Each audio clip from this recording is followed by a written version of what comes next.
A little black girl sitting alone in a cold hallway at 2 in the morning, quietly coloring butterflies while the rest of the world slept. That was the moment Kang Tae-jin realized his empire had a crack in it he could never seal back up.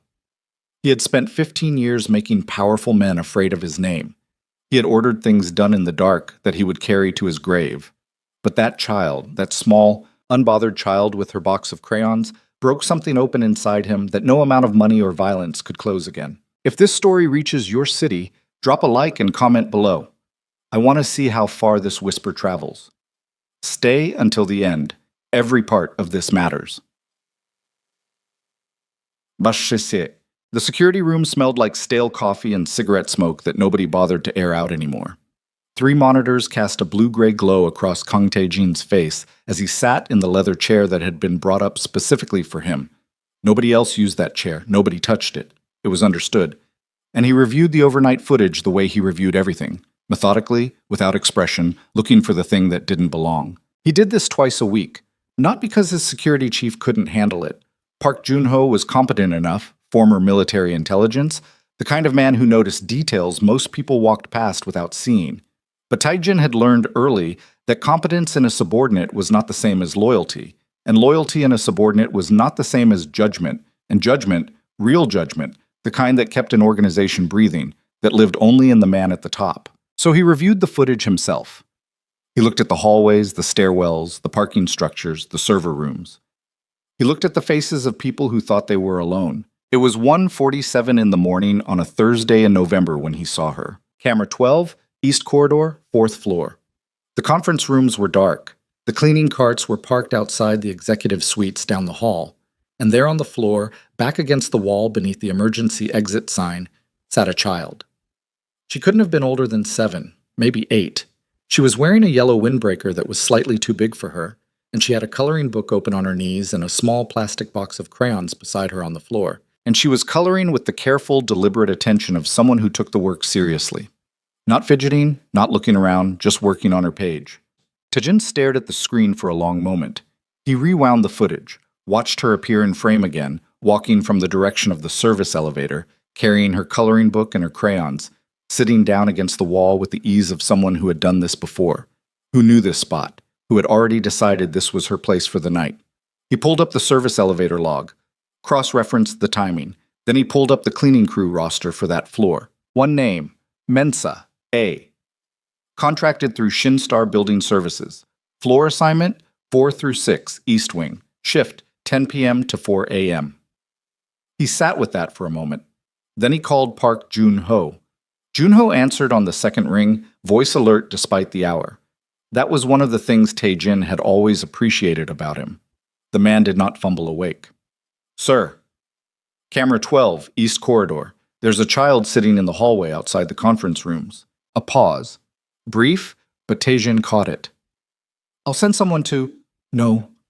Tae-jin's voice was flat, not angry, just certain. You won't send anyone. I want information. The cleaner assigned to that section tonight, Mensa. Tell me everything on file. Another pause, longer. Sir, it's almost 2 in the morning. I'm aware of the time, Joon-ho. Yes, sir. Give me 15 minutes. 15 pamas, so... Tae-jin hung up and turned back to the monitor. The child had changed crayons. She was working on what appeared to be a butterfly. He could see the wing shapes from above, even through the angle of the ceiling camera. And she had switched from blue to orange, and she was pressing firmly, filling in the color with careful strokes. He did not look away. Osm. Amina Mensa had been working this building for 4 months and had never once been caught. That was how she thought about it. Being caught. Though the word felt wrong even in her own mind, felt heavier than the thing it described. She was not doing anything illegal. She was not stealing. She was not damaging property.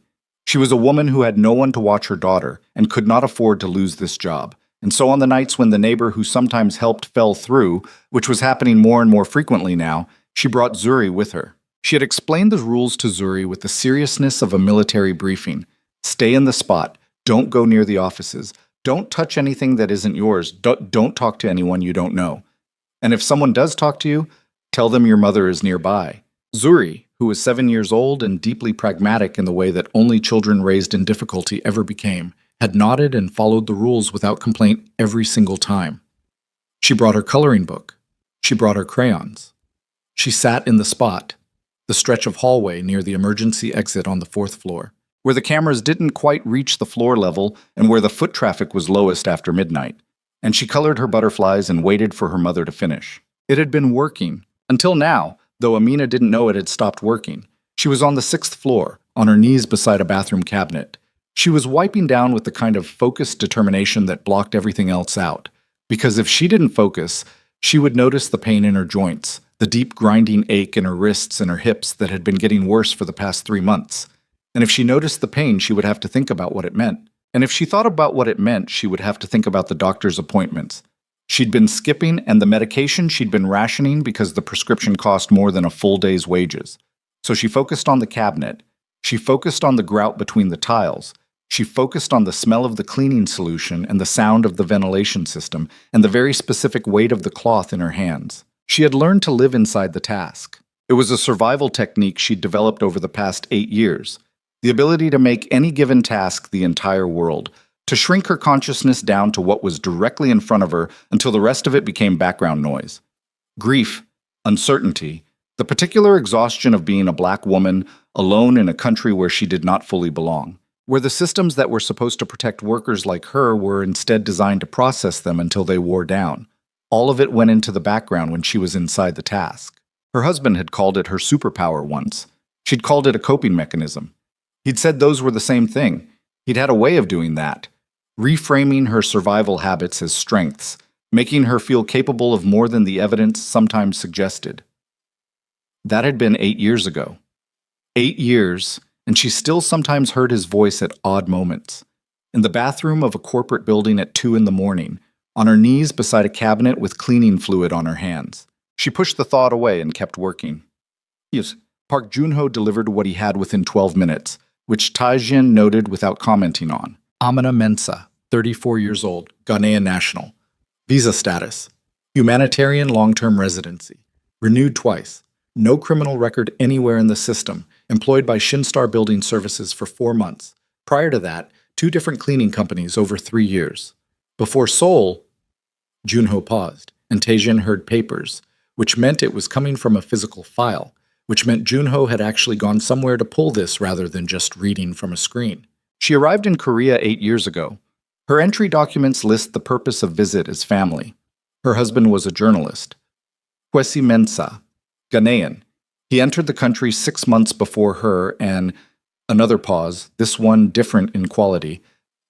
He's listed as deceased, died here, 8 years ago. Official cause of death, cardiac arrest. He was 31. Tae-jin was very still. How did she end up staying? Unclear from what I have. She stayed after he died and eventually shifted her visa to humanitarian status. She's got a daughter, 7 years old, born here. Born here. Tae-jin repeated it without effect. Yes, sir. The child was born in Seoul. She's on the mother's visa.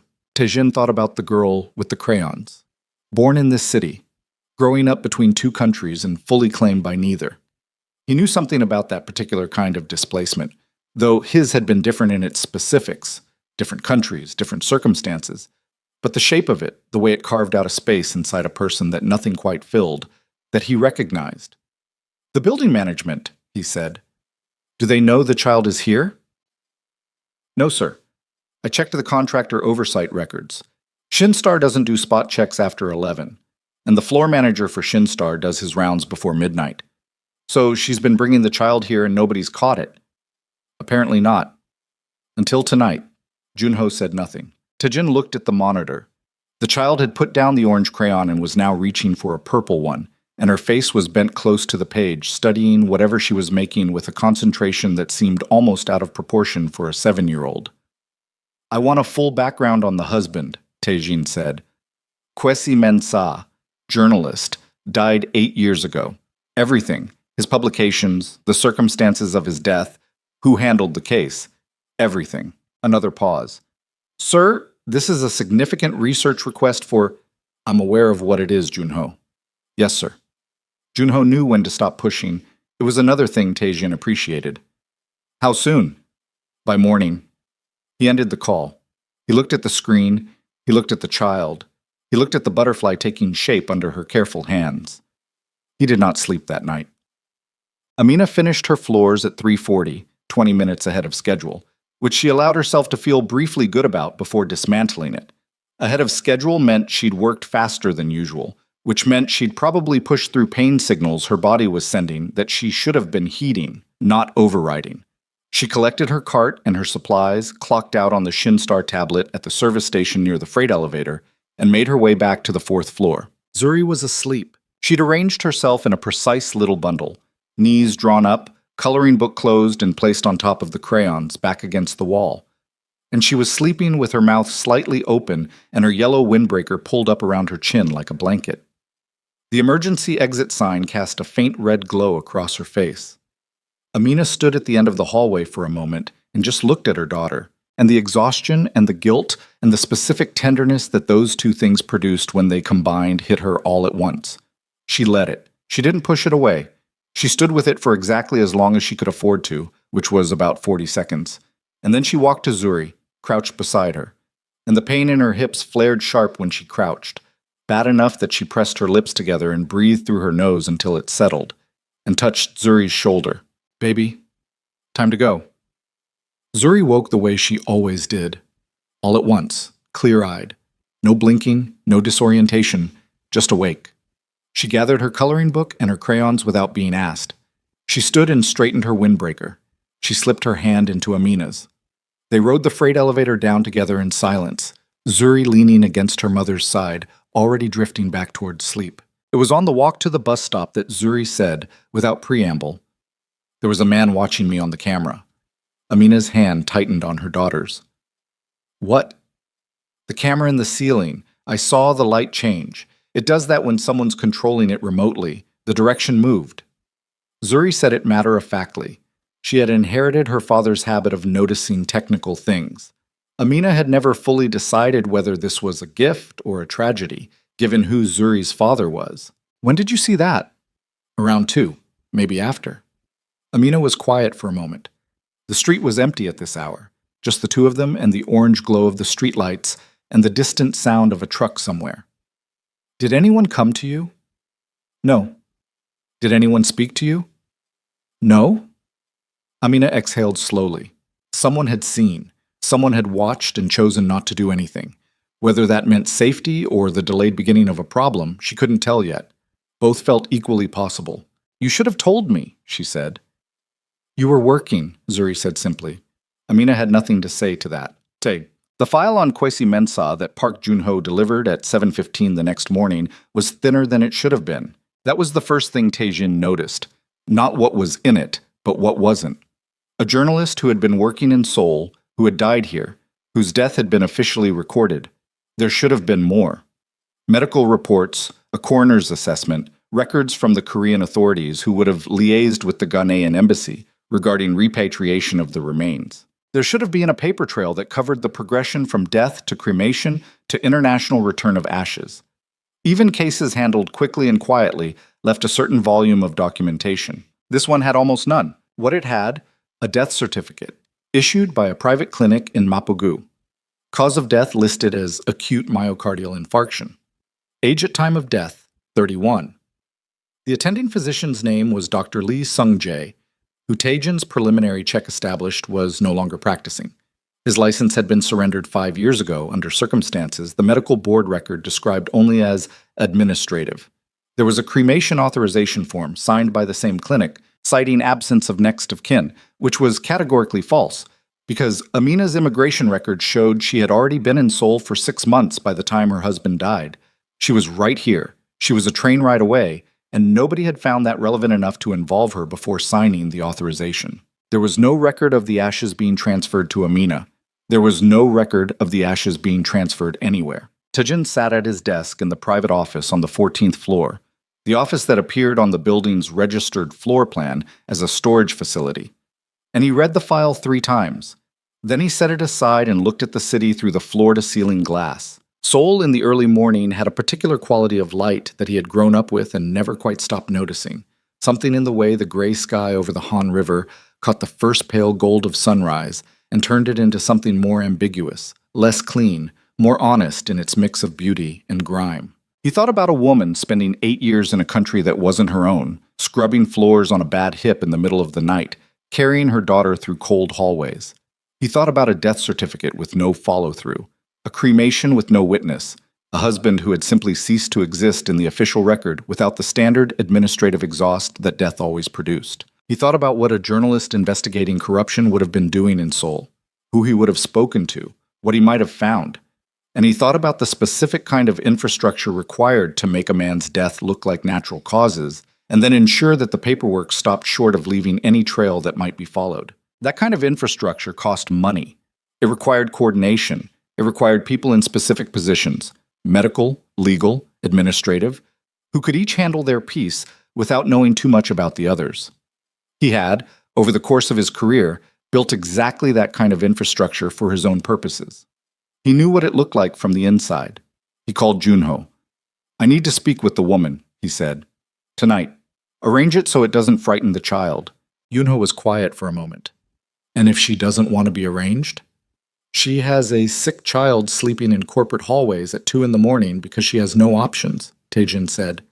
"She'll want to hear what I have to say."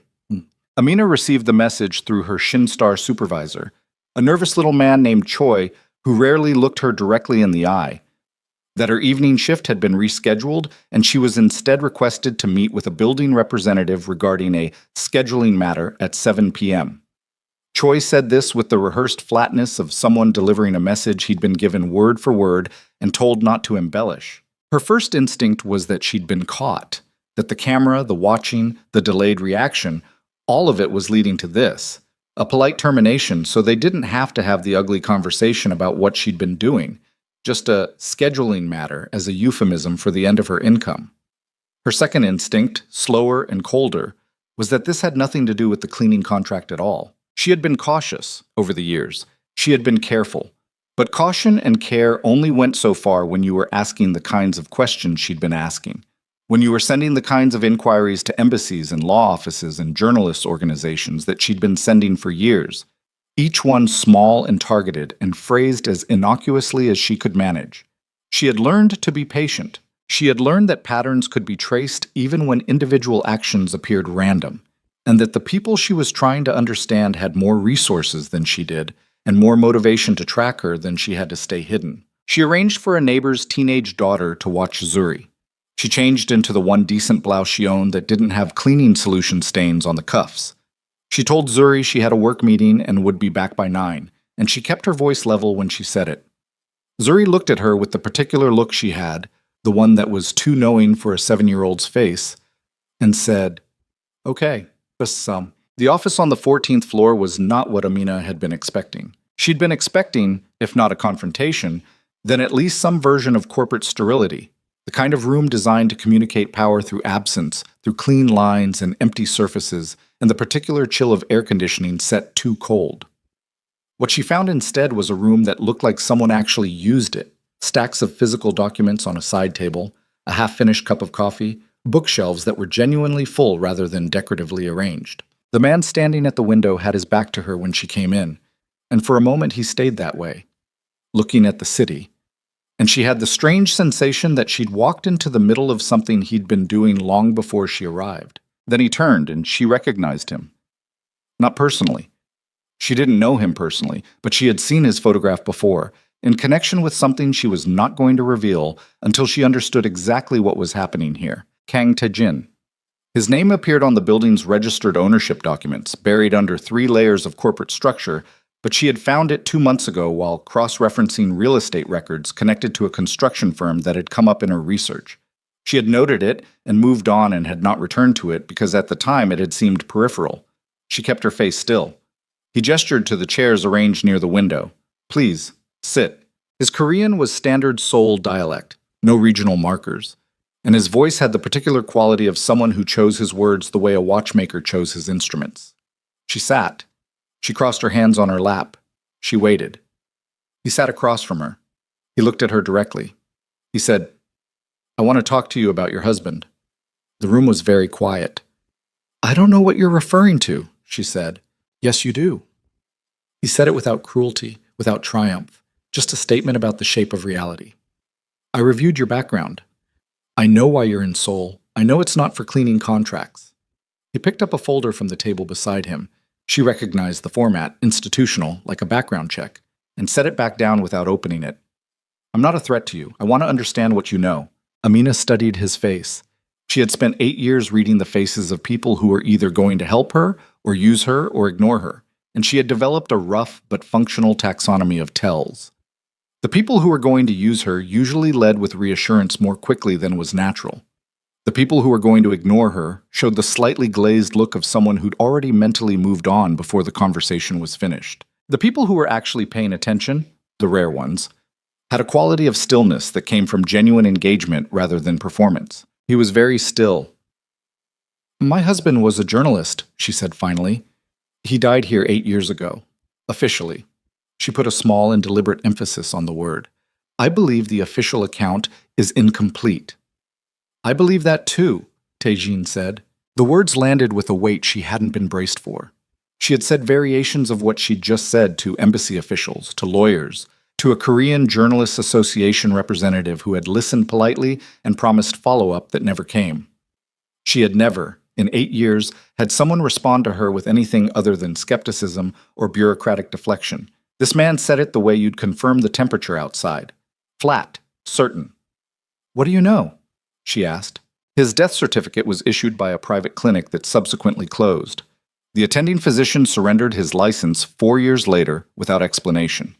There is no cremation record consistent with a standard process, and no record exists of ashes being transferred to you or returned to Gahana. He paused. I found all of that in a file that was assembled overnight. The gaps in that file concern me. They should, Amina said. He leaned forward, elbows on his knees. He was watching her with that stillness again. What was he investigating when he died? She had not planned to answer that question tonight. She had not planned to answer it to this man at all.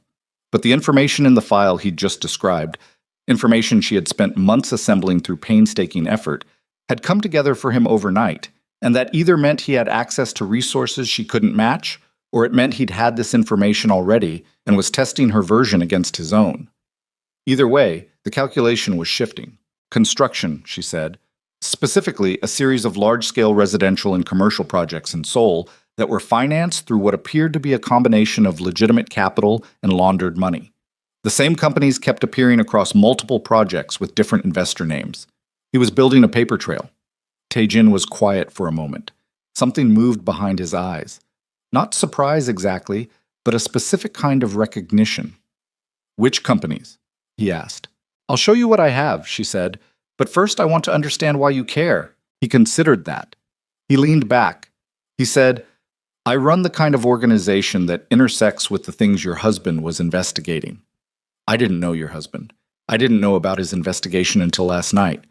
But I know what the gaps in a file like that one mean, and I know who has the means to create those gaps.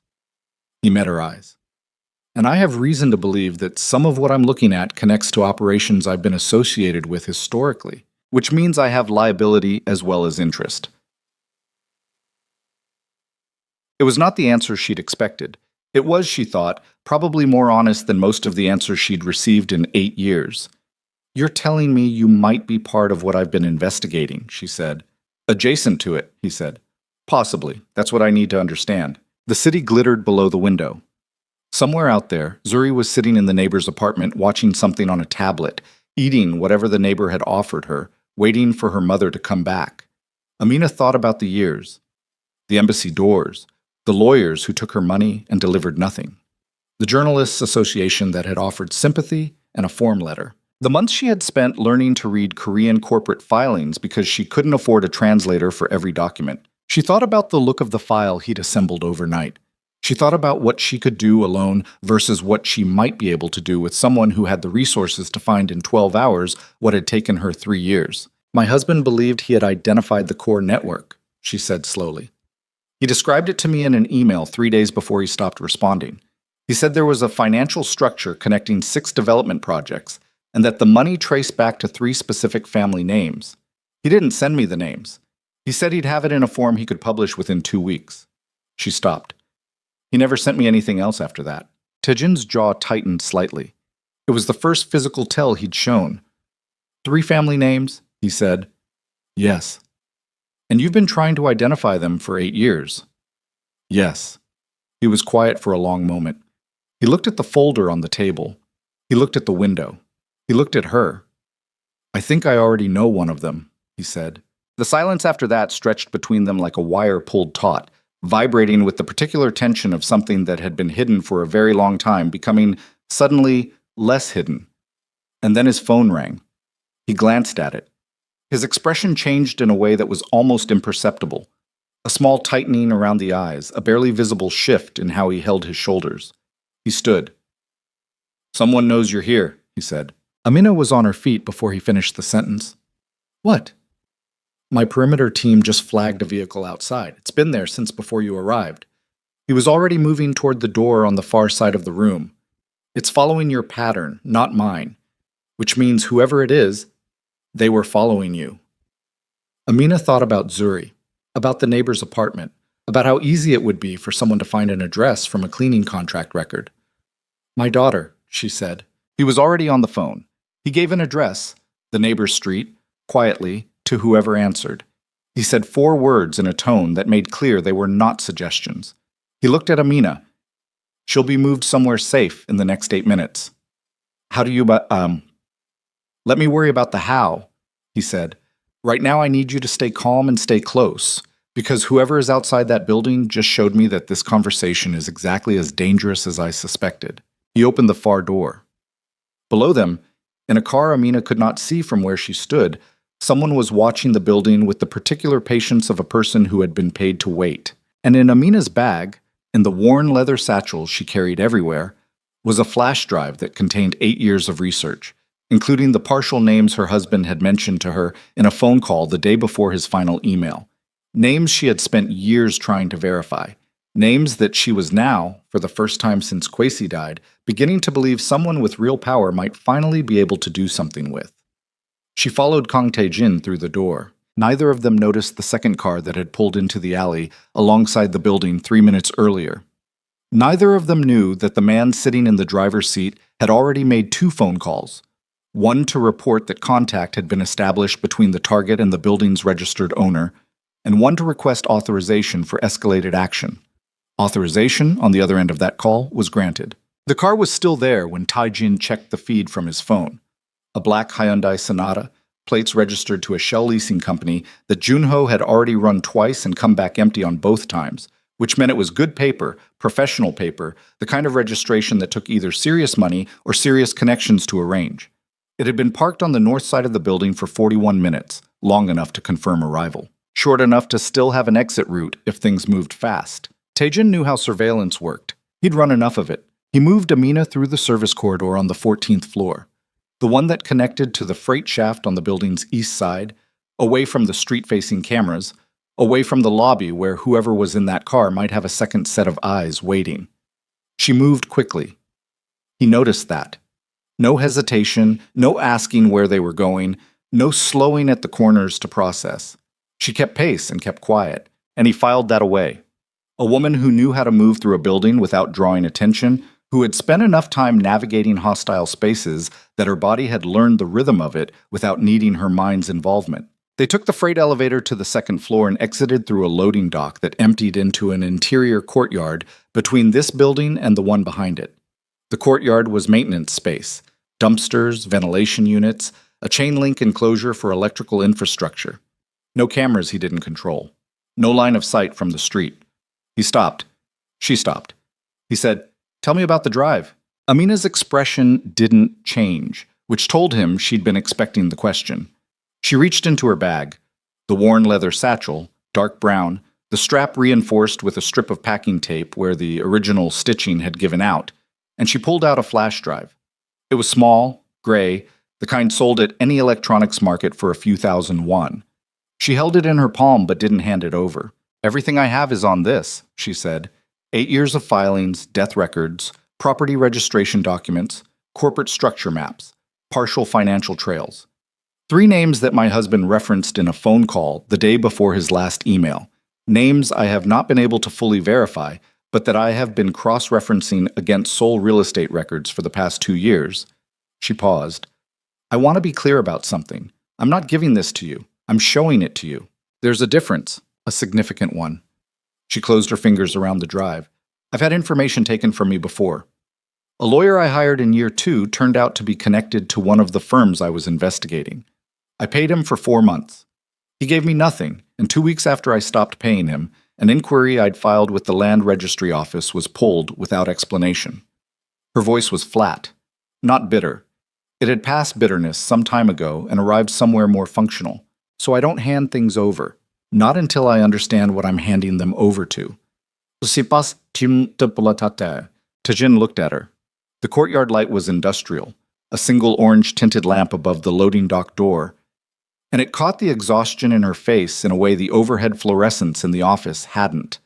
She looked like someone who had been holding something very heavy for a very long time and had developed the muscle for it but not the comfort. Fair, he said. What do you know about the Shin family? She asked. The question landed between them with the weight of something she'd been waiting to ask since the moment she'd sat down in his office.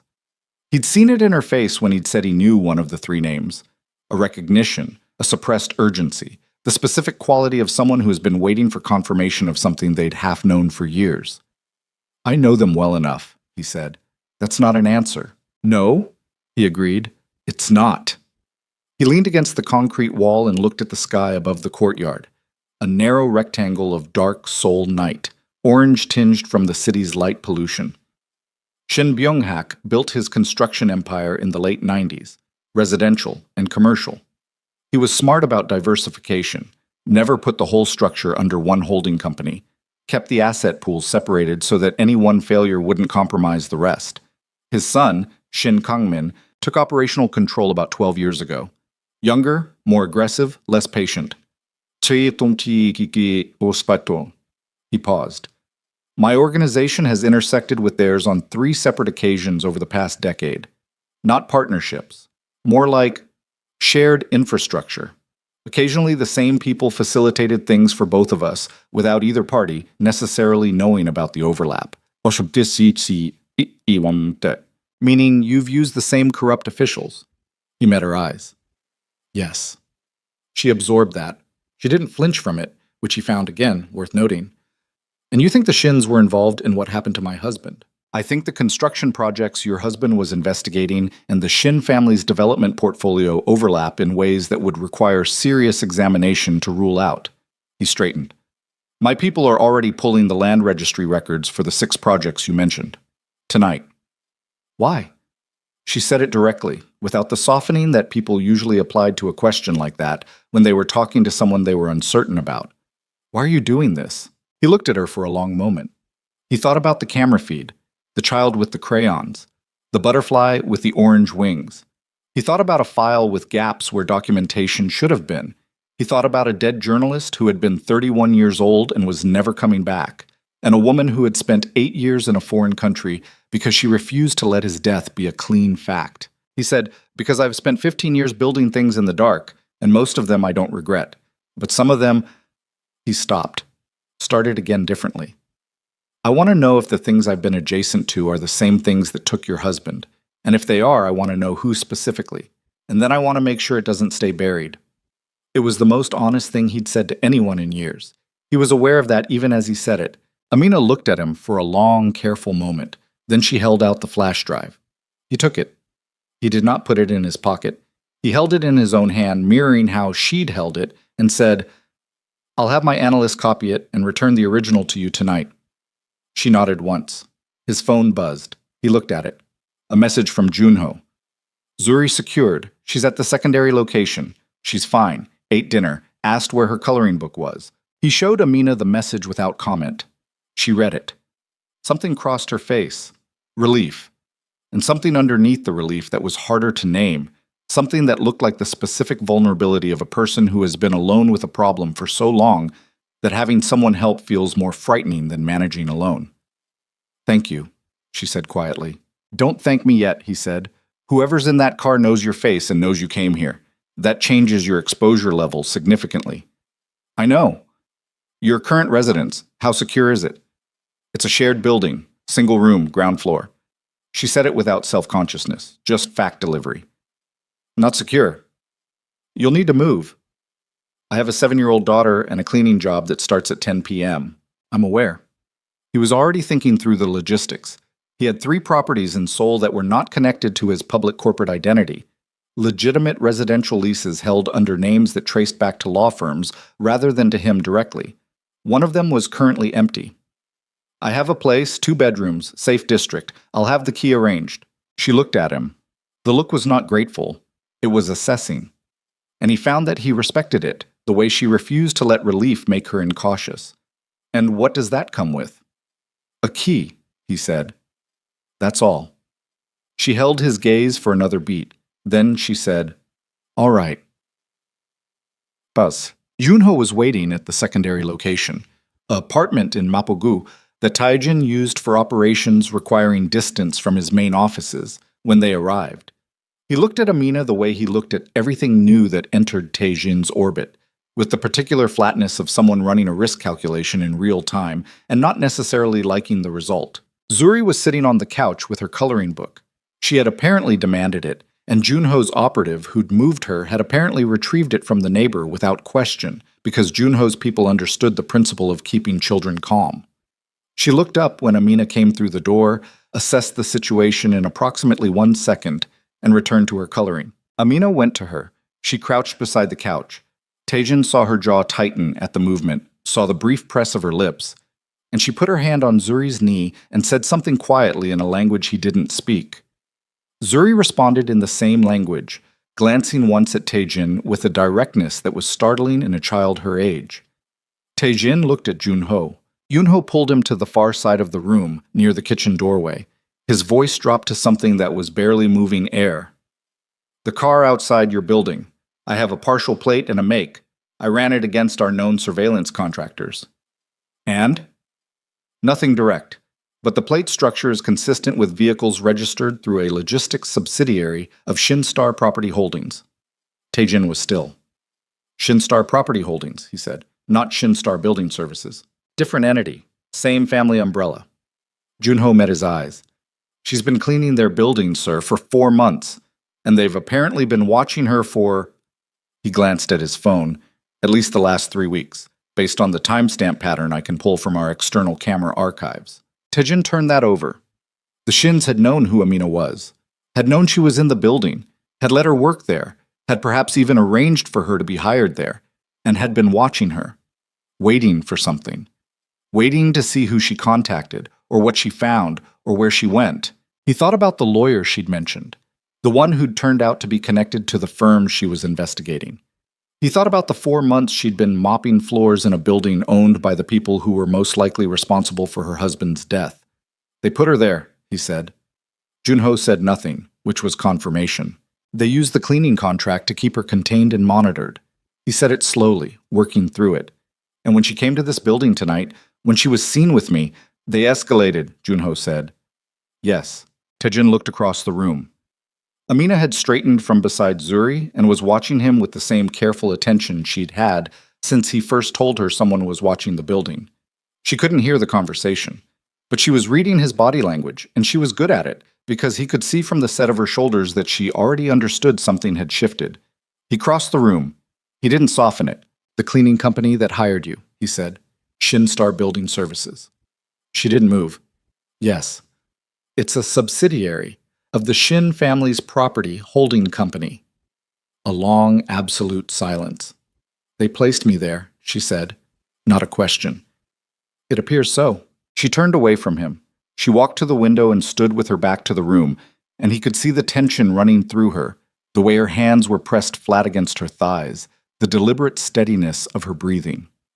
Zuri looked up from her coloring book and watched her mother with the focused attention of a child who has learned to read adult stress as a survival skill.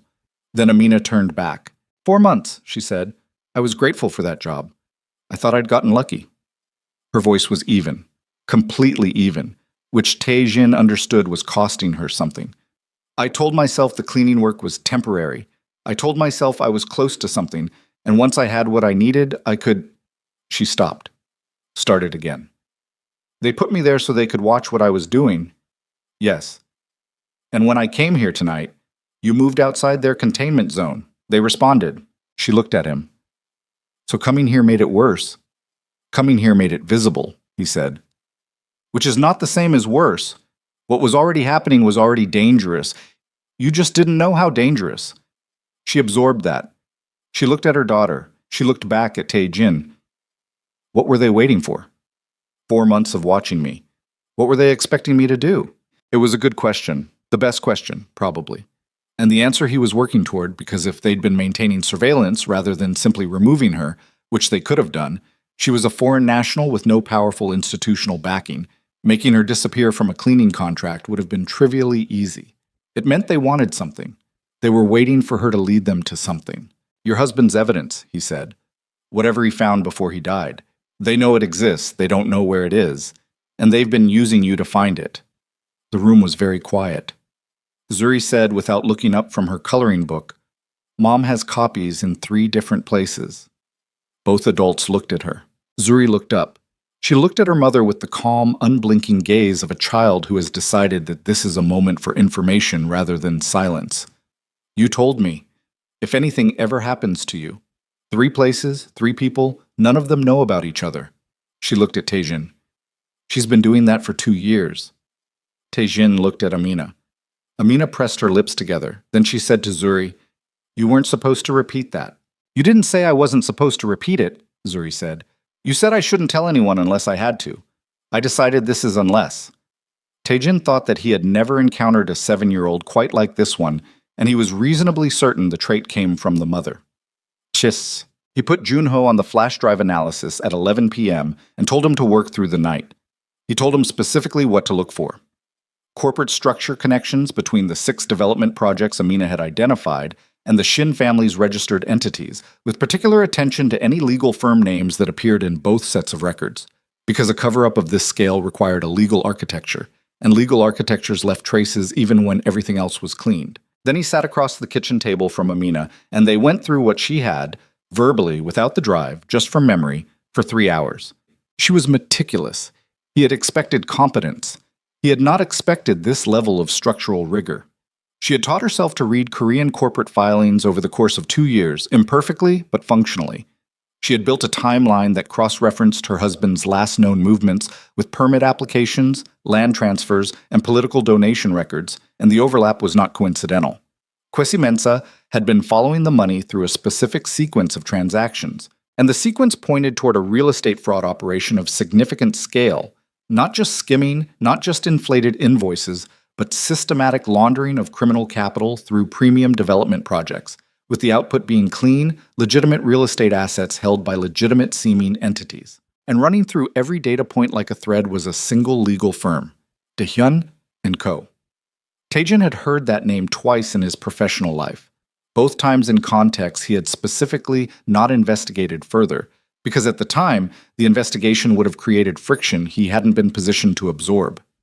He had made a practical decision each time and moved on. He was aware, sitting across this table from this woman at 2 in the morning, that the practical decisions of his past were accumulating a debt that was becoming very difficult to ignore.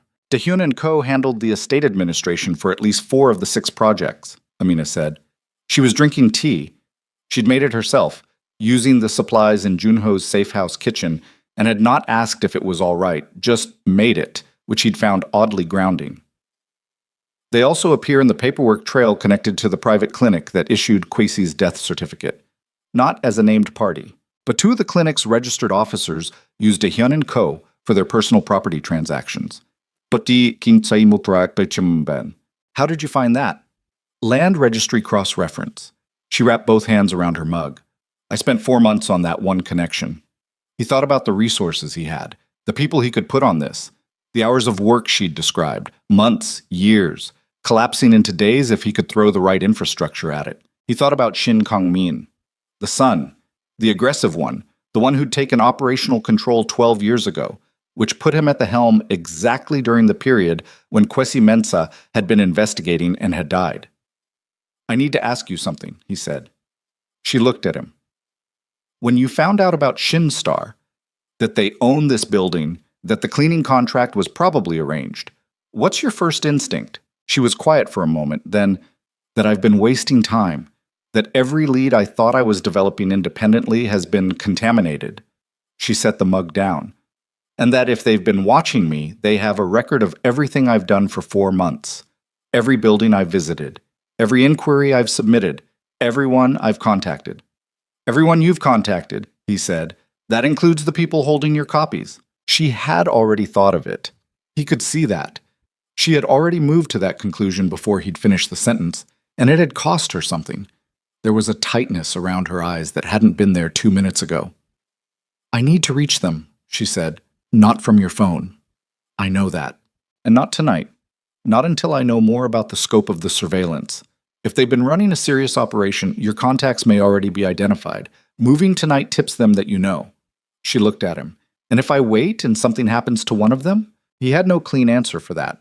He said, it's a risk calculation, moving fast and alerting them that their cover is blown versus moving carefully and risking exposure for your contacts. I lean toward careful, but I'm not the one who knows these people. She sat with that. The kitchen was quiet except for the ventilation hum and the distant sound of the city outside. From the other room came the faint sound of Zuri's breathing.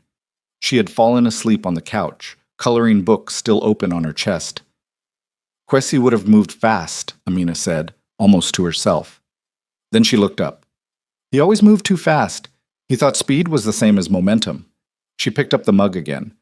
He was wrong about that, usually. She said the last word with a quality that was not quite a smile but occupied the same territory. Taejin looked at her, and he thought about a journalist who had been 31 years old and too fast and too brave and had paid for it with everything he had. I'll move carefully, she said finally. But I need your people working tonight, full speed, because I've been patient for 8 years and I think I'm close to something that can't wait much longer. They're already working, he said. His phone rang at 2:47 a.m. It was Junho. His voice had the specific flatness of someone delivering information that is worse than anticipated. I've got the structure map for the 6 projects. You need to see this. How bad? Bad enough that I checked it 3 times before calling you. A pause. Dahyun & Co. is the thread, like she said, but the endpoint isn't where she thought it was. Another pause, shorter, with a different quality. Sir, the money trail ends at Eclipse Group Holdings, the development subsidiary that built Eclipse Tower. Taejin was very still. Eclipse Tower. 42 floors of premium commercial and residential space in the Yeongdeungpo Financial District. Completed 9 years ago. One of the most high-profile construction projects in Seoul's recent history, with significant political backing during its development approval process, with a ribbon-cutting ceremony attended by 3 sitting members of the city council and covered in 4 national newspapers. He had attended the opening party. He had shaken Shin Byung-hak's hand at that opening party. Pull everything on the construction timeline, he said. Specifically the foundation excavation records. Permits, contractor logs, inspection sign-offs. Junho was silent for exactly 2 seconds. Why the foundation specifically? Because I need to know what's in it. Another silence. Then, Sir? Tonight, Junho. He ended the call. He looked at Amina across the kitchen table. She was watching him with the same careful, reading attention she'd had all evening. She had heard his half of the conversation. She had heard what's in it. Eclipse Tower, she said. It wasn't a question. It came up in the financial trace. She set down the mug. Her hands were steady. Her voice was steady. But her eyes had the quality of someone standing at the edge of something they had been moving toward for a very long time, and were now realizing was much larger and much colder than they'd understood from a distance. Kwesi's email, she said. His last email. He said he had something that couldn't be published yet because it required physical confirmation. She stopped. He said the evidence wasn't in the documents. He said it was in the ground. The words settled over the kitchen like a drop in temperature. Taejin looked at her. She looked at him. And somewhere beneath 42 floors of premium Seoul real estate, beneath the lobbies and the conference rooms and the luxury residential units and the parking structures, beneath all of it, something had been waiting in the dark for 9 years, patient in the way that only the dead can be patient, waiting for someone with enough leverage and enough rage to finally... The foundation excavation records for Eclipse Tower did not exist, not missing, not misfiled, not sealed under a court order or buried in a government archive that required special clearance to access. Simply, not there.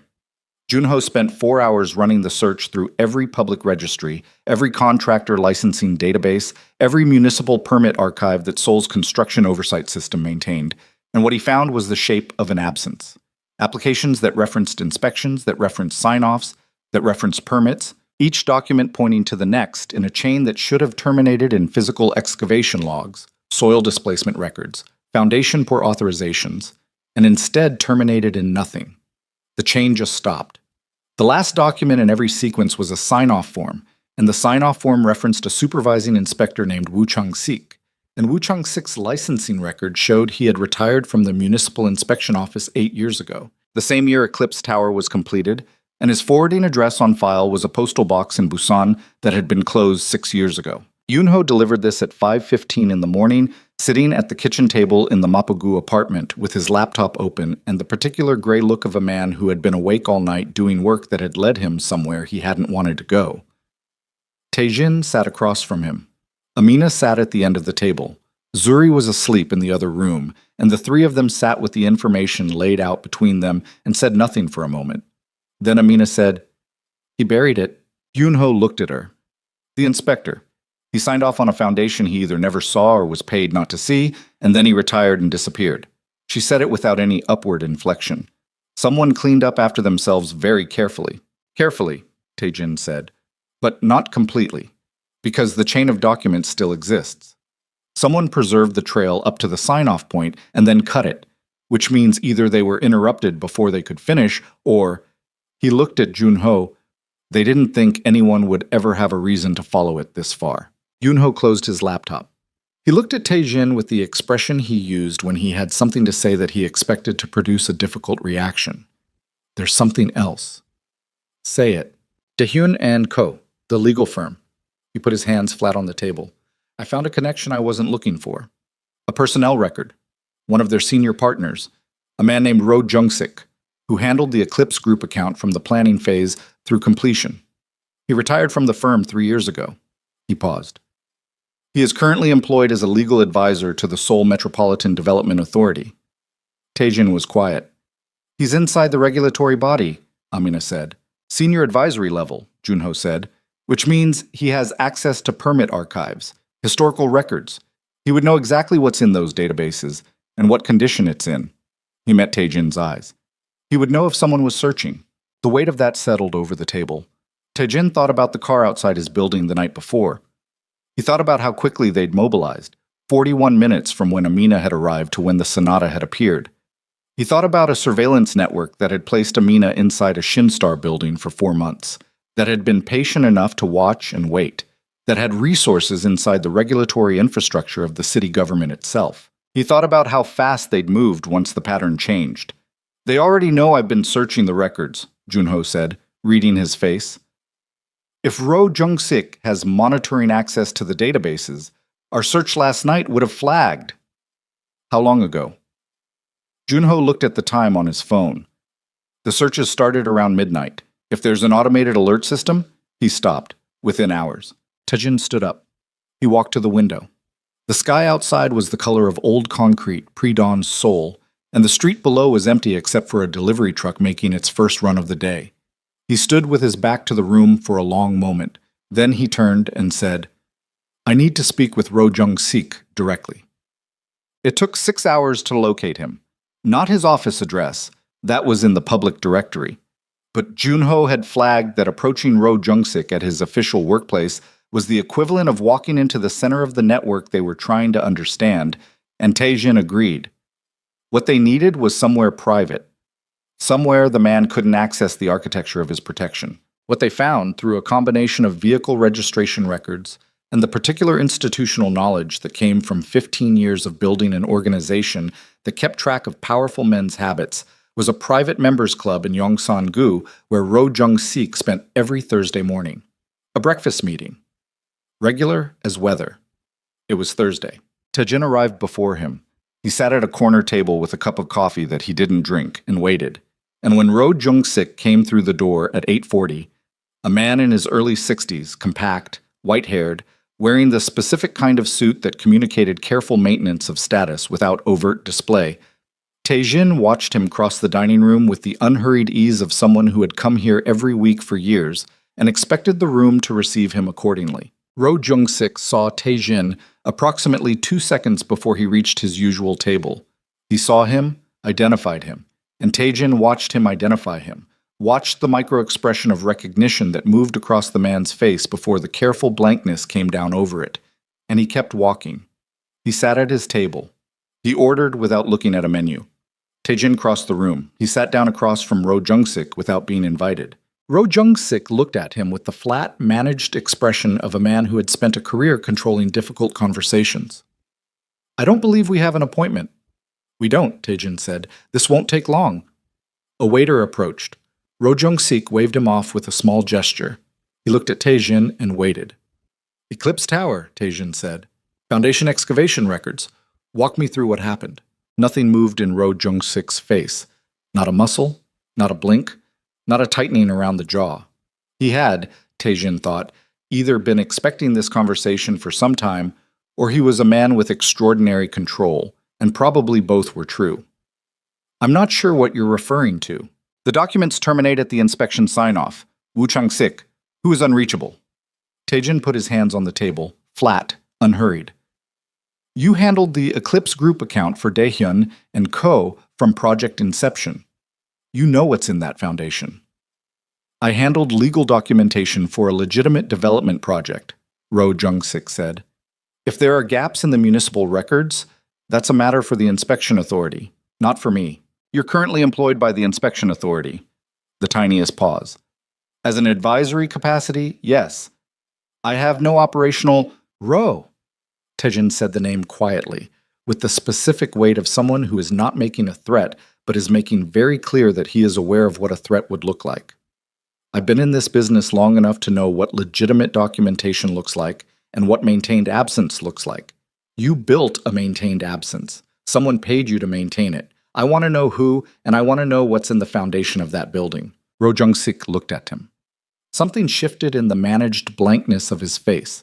Not fear exactly, but its close neighbor, the expression of a man recalculating the landscape of his exposure. He picked up his water glass. He set it back down without drinking. He said, "You're asking about something that is significantly larger than your organization, Mr. Kang. Tell me what I'm asking about." "If I tell you—" Ro Jung-sik stopped himself. He looked at the table. He breathed through his nose once, slowly. "This is not a matter where information flows in one direction and then stops. If I tell you anything, the people I'm telling you about will know within hours that I told you." "Then we should make those hours count," Taejin said. Ro Jung-sik looked at him for a long time.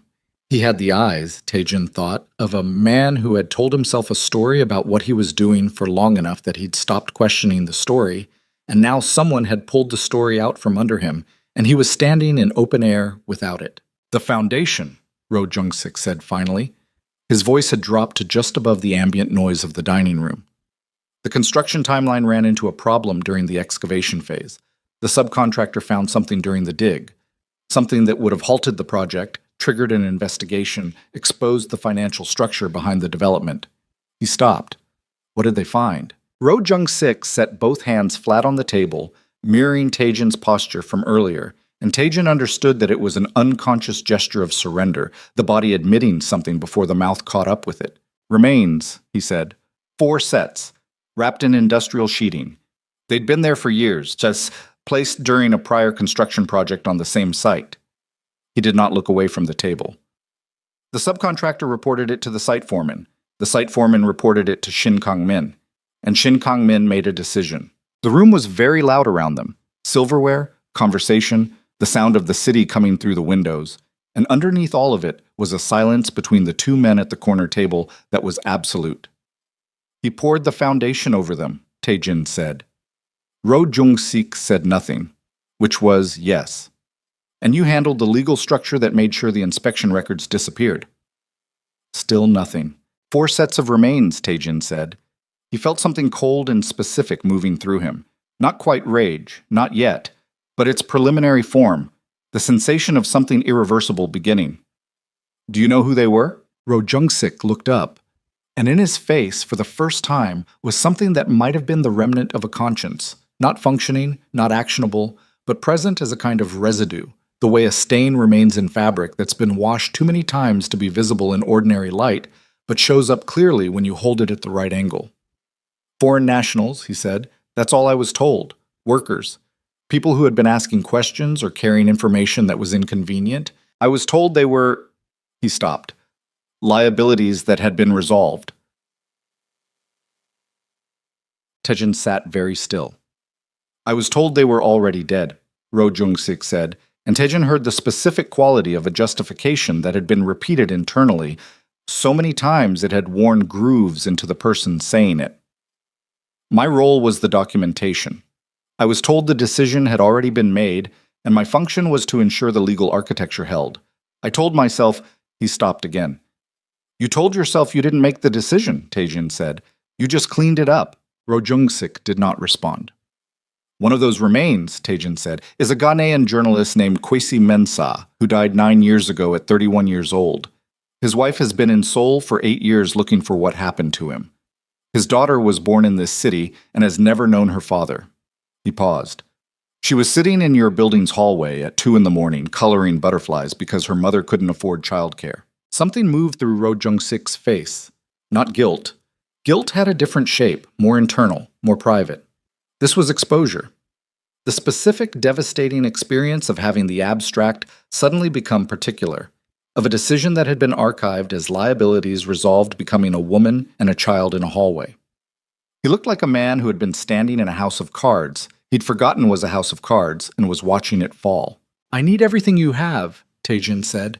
Documents, communications, anything that establishes the chain of decision-making. Who gave the order? Who executed it? Who built the legal architecture around it? I need it in a form that can be used.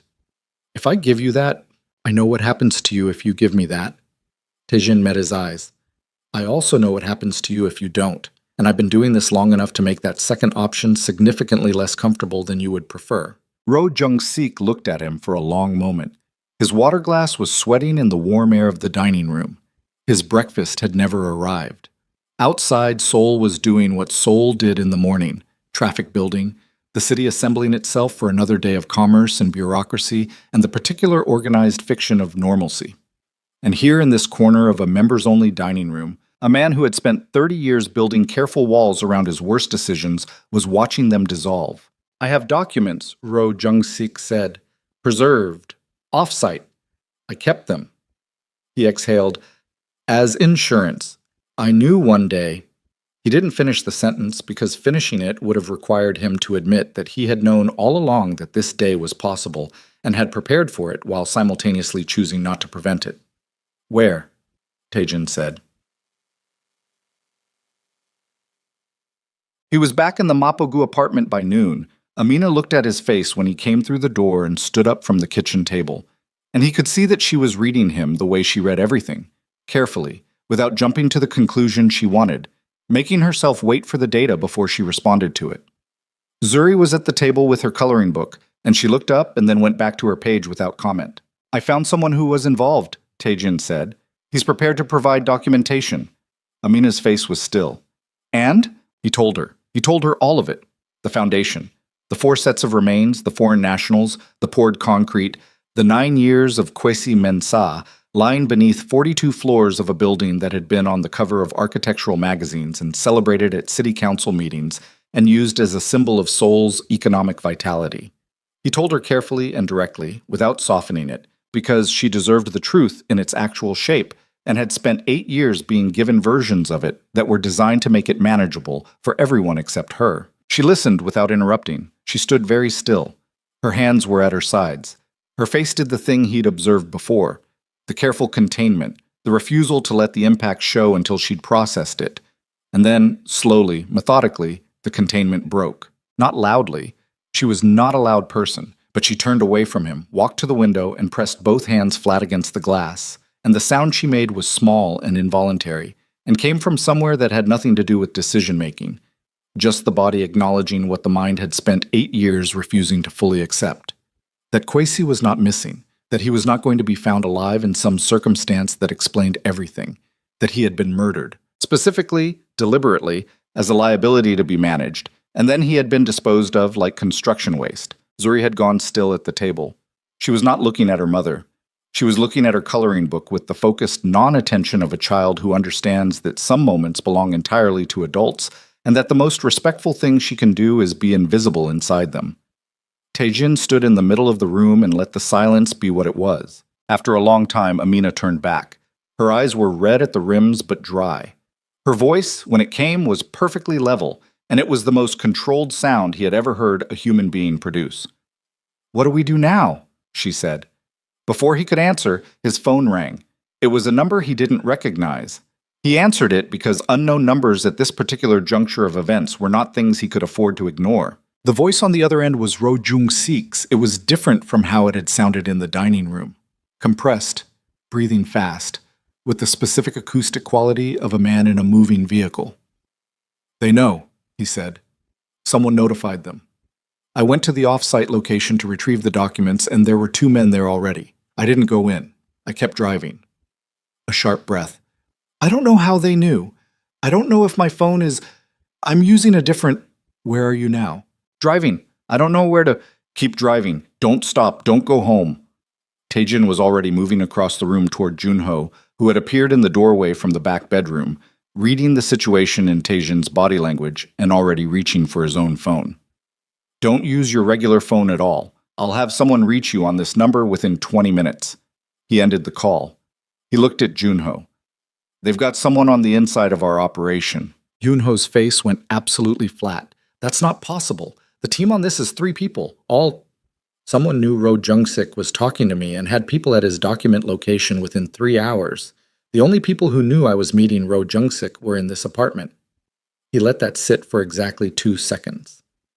"Or someone we communicated with externally after I returned." Junho's jaw tightened. "I made 2 calls after you got back. One to our analyst, one to the document recovery contact." He stopped. "The document recovery contact is... Who placed him?" A silence that stretched 1 second too long. "He was referred through the Busan network 6 months ago." 6 months ago, when Amina had started working at the Shinstar building, when the surveillance operation had apparently begun, Taejin stood in the kitchen of the safe house and understood with the cold, absolute clarity of a man who built organizations, and therefore understood how they were dismantled, that the penetration was not recent and was not shallow. Someone had placed an asset inside his network at the same time they had placed Amina inside his building.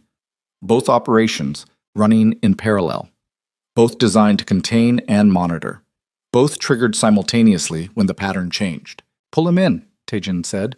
"Now, quietly. Don't tell him why." Junho was already moving. Taejin looked at Amina. She had heard everything. She was standing very straight, and the grief of 3 minutes ago had been not erased, not replaced, but compressed into a layer beneath the surface, the way she compressed everything, because she was a woman who had learned that grief was real and important and also could not be the only thing operating at any given moment. "Your copies," he said. "The 3 locations. The people who are holding them. I need to reach them. I know." He thought about the penetration, about the scope of what they were dealing with, about a legal advisor embedded in the city's regulatory authority, a surveillance network that had operated for months without detection, and now a mole inside his own organization. He thought about Shin Kang-min, the son, the aggressive one, the one who had given the order 9 years ago and had apparently been maintaining the infrastructure to protect that decision ever since. He thought about what kind of man gave that order, and then spent 9 years watching to make sure the ground stayed quiet over it. "We need to go public before they contain this," Amina said. She said it with the flat certainty of someone who has arrived at a conclusion through calculation rather than impulse. "If we keep this inside closed rooms, they have time to move. They have the resources to make Ro Jung-sik disappear, to sanitize whatever's left of the document trail, to..." She stopped. "They've had 9 years to prepare for exactly this scenario. The only thing they can't prepare for is daylight. Going public without the documents means we have testimony and a story. It starts a conversation. It doesn't end one. Going public with a press conference does 2 things," she said. "It creates a record that can't be disappeared, and it forces a response that commits them to a position." She looked at him steadily. "You have access to media. You have resources I've never had. And you have a reason, your own exposure, your own liability, to want this resolved cleanly and permanently." She was right. He had been aware she was right since approximately 3 a.m. "If we do this," he said, "there is no version of what comes next that is quiet, for either of us." "There was never going to be a quiet version," Amina said. "I stopped believing in quiet versions 8 years ago." He looked at her. He thought about everything she had said, and everything she had not said, and the space between those two things, where 8 years of grief and determination and patient, grinding effort had built something that was neither hope nor peace, but was harder than both. He was about to respond when the window on the far side of the kitchen, the one facing the alley behind the building, shattered inward, not broken, not cracked. Shattered, in the specific way of something struck with significant force, and the sound that followed was the particular thud of a projectile embedding itself in the wall above the kitchen counter. And then Tae-jin was across the room and had pulled Amina down below the counter line before the glass had finished falling, and from the back room came Zuri's voice. Not screaming, not crying, just saying her mother's name in a single word with the concentrated urgency of a child who knows exactly how serious the situation is and is measuring her. The glass was still falling when Tae-jin moved. He had Amina down behind the counter in one motion, his hand on her shoulder, pressure downward. No explanation needed because she was already moving with him, already reading the situation the same way he was. And the projectile in the wall above them was not a bullet. He registered that in the first second. The sound was wrong for a bullet. The impact pattern was wrong. And there was a smell now that was chemical and sharp and getting stronger, which meant it was a canister of some kind. A gas delivery system, which meant they weren't trying to kill anyone in this room. They were trying to move them, flush them out. Zuri, Amina said, one word, flat. Back bedroom, he said. Junho's in there, go. She went, low and fast, below the counter line, through the kitchen doorway, and he heard her hit the hallway, and then heard Junho's voice from the back room, low, controlled, and then Zuri's voice responding, and then the sound of movement. He came up from behind the counter just long enough to get a look at the window. The alley below was empty. No, not empty. A shadow at the far end moving away. One person, which meant the deployment was already done and they'd pulled back to wait. He dropped back down. His phone was already in his hand. He called the number he kept for exactly these situations. A 3-man response team he maintained in rotation across 3 neighborhoods, never staying in the same location long enough to be anticipated, and said 2 words, the address and now. Then he ended the call and moved to the hallway. The canister in the kitchen was hissing. He could feel the gas at the edges of his awareness, a slight burn in his eyes, not severe yet, the early stage sensation that would become incapacitating within 4 or 5 minutes in an enclosed space. They had time, not much, but enough. Junho was in the back bedroom with Amina and Zuri. He had already opened the window onto the building's rear courtyard, not the alley where the canister had come from, the opposite side. And he had a bag in his hand that contained the essentials he kept in every safe house: documents, cash, a secondary phone. He looked at Tae-jin when he came through the door and said nothing, which was efficient. Street level, Tae-jin said. East exit. My team is 3 minutes out. The girl, Junho said. She goes first. Tae-jin looked at Zuri. She was standing against the wall beside her mother, coloring book pressed against her chest with both arms, face absolutely composed. The composure of a child who has learned that panicking is not useful and has made a decision not to do it. He crouched in front of her. I need you to do exactly what Junho says. Nothing else. Can you do that? Zuri looked at him. Her eyes were dark and clear and measuring. Yes, she said. Good. He stood. Junho. Junho went out the window first, dropped to the courtyard below. A 4-foot drop, nothing, and reached up for Zuri.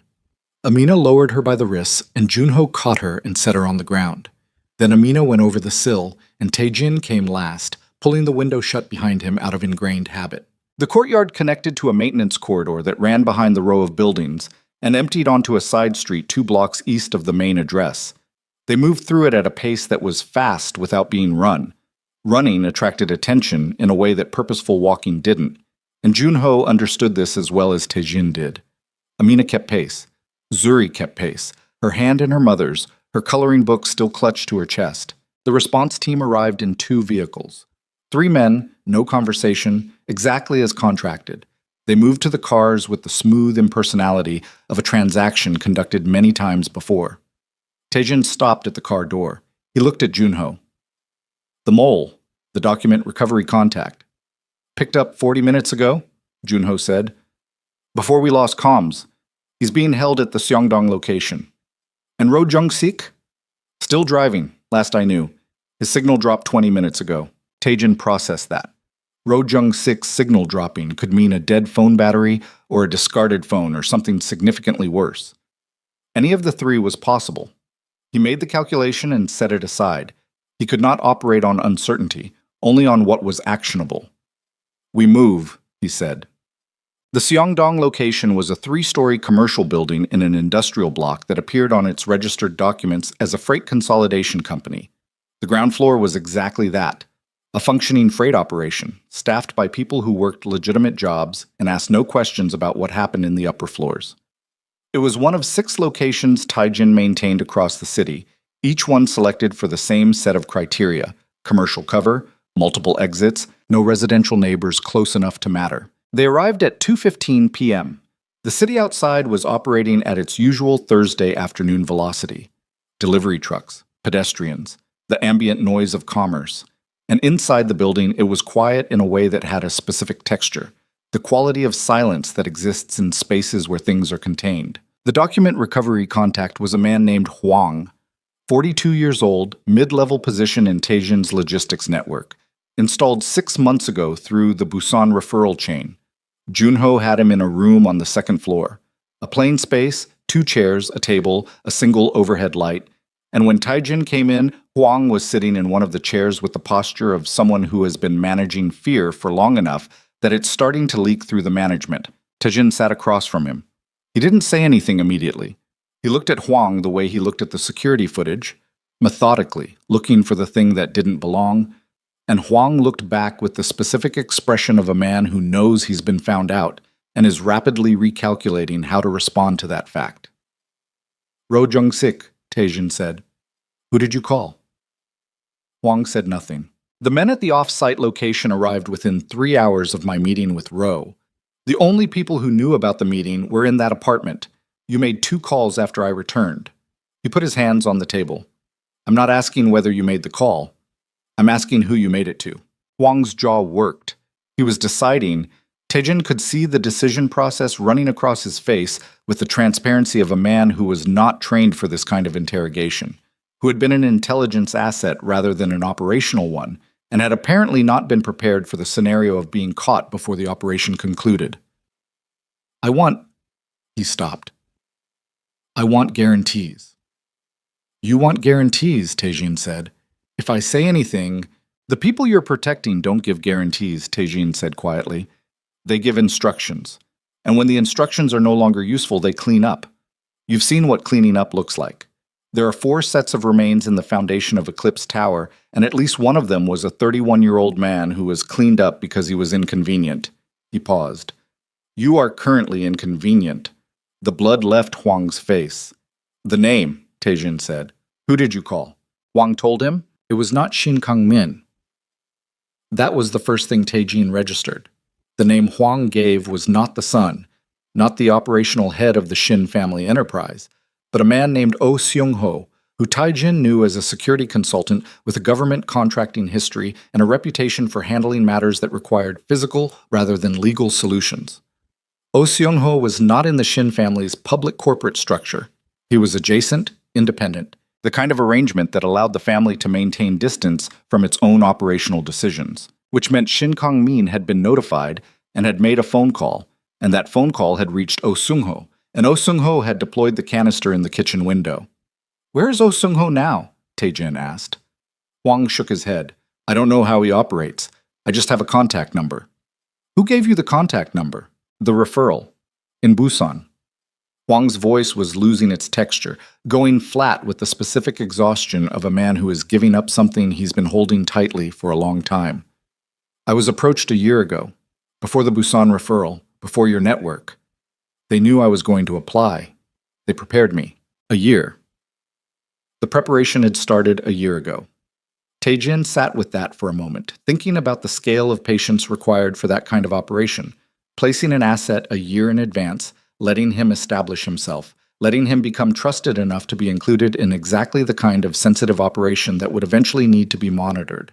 It was the same patience that had placed Amina in the Shinstar building, the same strategic thinking that had maintained 4 bodies in a foundation for 9 years without the structure cracking. Shin Kang-min was not impulsive, he was methodical. He had been maintaining this for a very long time, and he was very good at it. Taejin stood. He looked at Huang. He made a decision that was practical and cold, and that he did not examine too closely. "You'll stay here," he said. "You won't be harmed. When this is over, you'll be given options." He paused. Not good ones, but options. He walked out and pulled the door shut and stood in the hallway for a moment, breathing. The building hummed around him. The freight operation on the ground floor, the ventilation system, the structural sounds of a building doing what buildings do. He thought about Oh Seung-ho.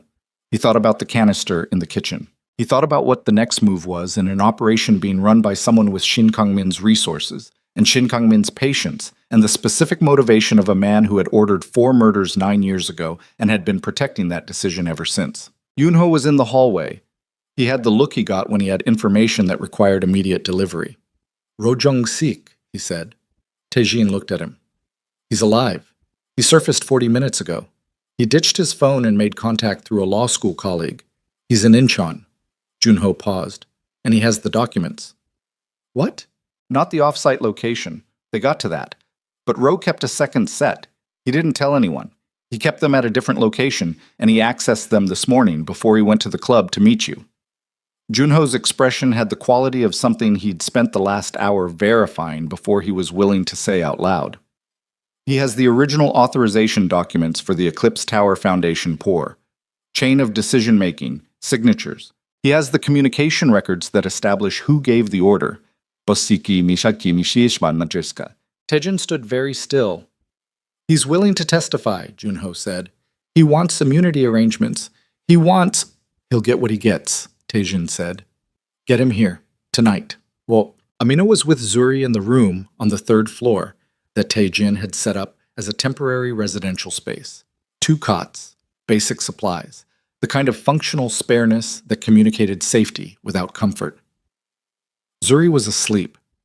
Whatever internal mechanism allowed that child to sleep in the middle of operational crises was something Taejin had decided was either an extraordinary gift or evidence of a childhood that had involved enough disruption that her nervous system had simply normalized it. He didn't examine the second possibility too closely. Amina was sitting on the edge of her cot when he came in. She looked up. He told her about Ro Jung-sik and the documents. He told her quickly, without elaboration, because she didn't need elaboration.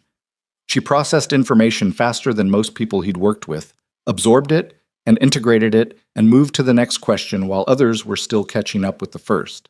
She said, "Can we use it without going through the formal system?" "What do you mean?" "The prosecutors, the courts. Those take time. And Shin Kang-min has people inside the regulatory infrastructure. We know that from Ro Jung-sik's position alone. If we file formally and it goes through standard channels, he has time to move against Ro. Against us." Taejin nodded. He had been working through the same calculation since Junho told him about the documents.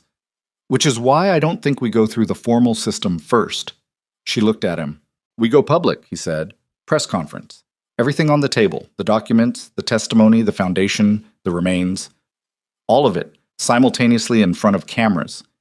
He held her gaze. "Once it's public, the formal system has to respond. The story is out. The pressure comes from the outside in, not the inside out. They'll try to stop it, yes. Between now and whenever we schedule this press conference, they will do everything they can to prevent it, including—" She stopped. "Including targeting you," he said. "And Zuri." The room was quiet except for Zuri's breathing from the cot. "I know," Amina said. "I've known since last night." She looked at her daughter's sleeping face. "She doesn't know how much danger she's in." "She probably knows more than you think." A brief, painful silence. "When?" Amina said. "Ro Jung-sik arrives tonight. We need the documents verified and organized. I have a contact at one of the national broadcasters. Someone who owes me a debt that's been outstanding for 4 years, and who will clear programming space on 24 hours' notice." He looked at her. "Tomorrow, noon, the Lotte Hotel Grand Ballroom.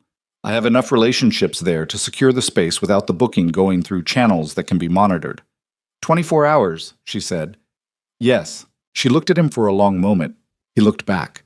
And in the space between them, in the specific quality of that look, in the weight of everything they had moved through in the past 48 hours, something settled that didn't have a clean name. Not trust exactly, though it was built on trust. Not partnership exactly, though it was that. Something more elemental, the specific bond that forms between people who have been through something together that could have killed them and hasn't, and who both understand that the next 24 hours are more dangerous still. "All right," she said. He left her with the door closed and moved to the operations room Junho had set up on the second floor. 3 laptops, a secure line, a city map with 6 locations marked in red. He sat down and began making calls. 1 to the broadcaster contact, 1 to his legal counsel, a man who was expensive and meticulous and completely compartmentalized from the rest of his operation. 1 to a former prosecutor he had done a significant favor for 3 years ago, who would know whether the documents Ro Jung-sik was carrying were sufficient for what he needed them to do. He was on his 3rd call when Junho appeared in the doorway. Junho had a specific way of appearing in doorways when something was wrong, a quality of stillness that was different from his normal stillness, charged rather than neutral. And Tae-jin ended the call. "Oh, Seung-ho," Junho said. "We know where he is." Tae-jin waited. "He's not running," Junho said. "He's assembling. We have eyes on 3 vehicles that have been moving in a coordinated pattern toward this district over the past 2 hours." He paused. "He knows we're here." Tae-jin stood up. "How?" "Unknown. Could be Hwang communicated something before we picked him up. Could be they triangulated from the response team vehicles." Junho's face was flat and controlled. "It doesn't matter how. What matters is the timeline just changed." "How many?" "At least 8, probably more." Junho met his eyes. "Sir, these aren't surveillance people. These are operational." 8 people. Operational. Coming to a building where he had Amina and Zuri and Ro Jung-sik was in transit, and the documents that could end Shin Kang-min were not yet secured in a form that survived whatever happened to the people currently holding them.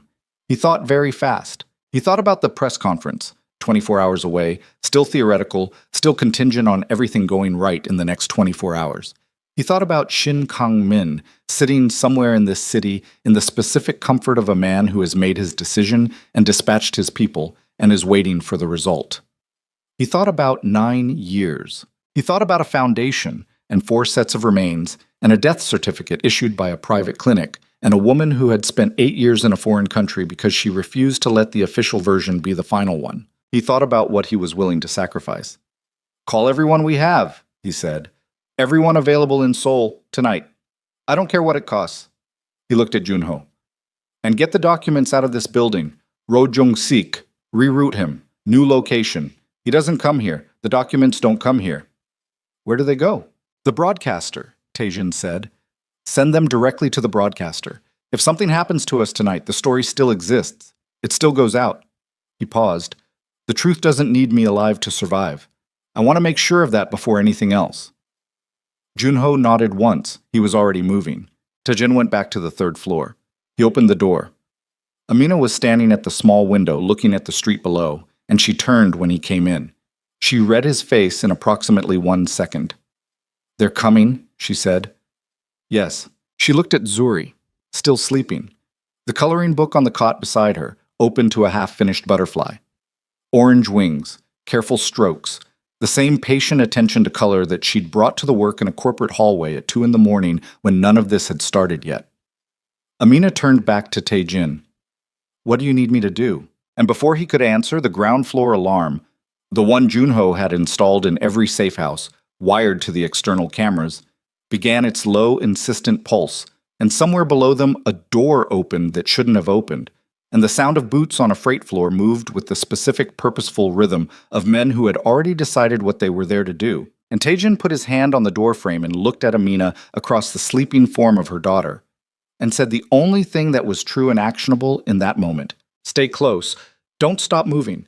And whatever you hear, don't stop moving for anything." He didn't finish the sentence. There was no time to finish it. The freight floor below them was not quiet anymore. Boot steps, plural, moving with the coordinated economy of men who had done this before and understood that speed and surprise were the same weapon deployed in sequence. Surprise first, speed second, and by the time the target understood what was happening, the speed had already closed the distance. Tae-jin counted the footfalls automatically, the way he counted everything, and got to 6 before the acoustics of the building made individual steps indistinguishable from the collective sound of an organized approach. He pulled the door shut and put his back against it. "Window," he said to Amina. She was already moving. She had Zuri up from the cot in one motion. Zuri came awake the same way she always did, all at once, no blinking. And she was at the window, working the latch with the focused efficiency of someone who has been mentally prepared for this moment, even while sleeping adjacent to it. The window opened onto a fire escape that ran down the building's east face. Old iron, painted over many times. The kind of structure that was functional without being reassuring. Zuri went first.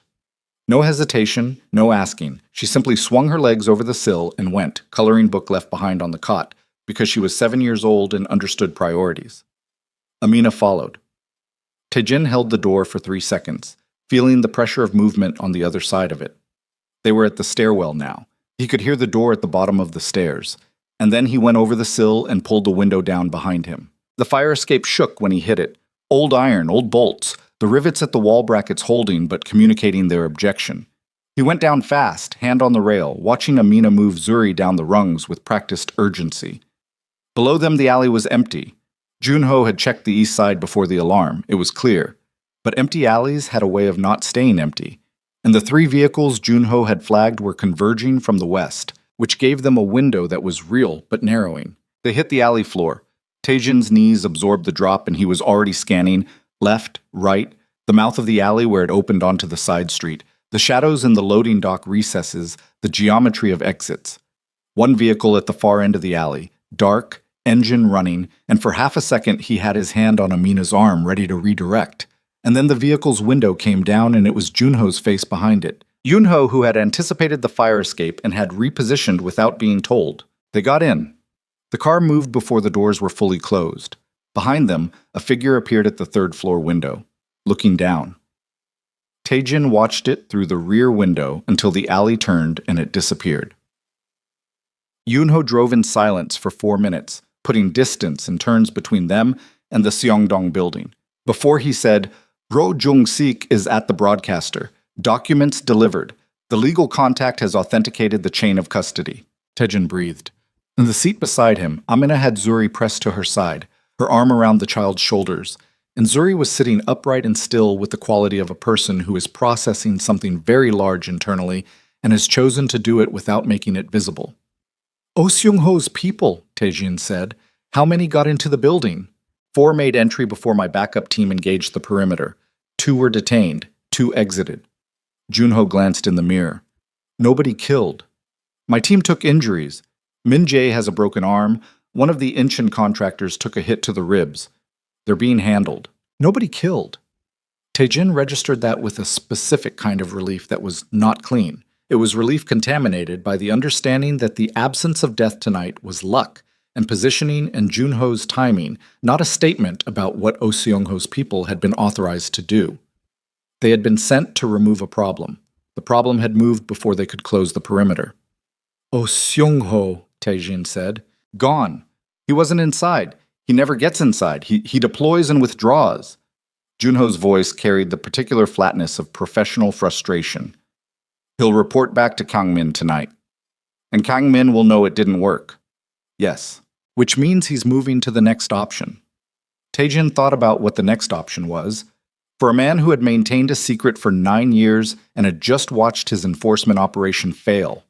A man with resources inside the regulatory infrastructure, with legal architecture built over decades, with the specific confidence of someone who had never been held to account for anything. He'll try to get ahead of it, publicly.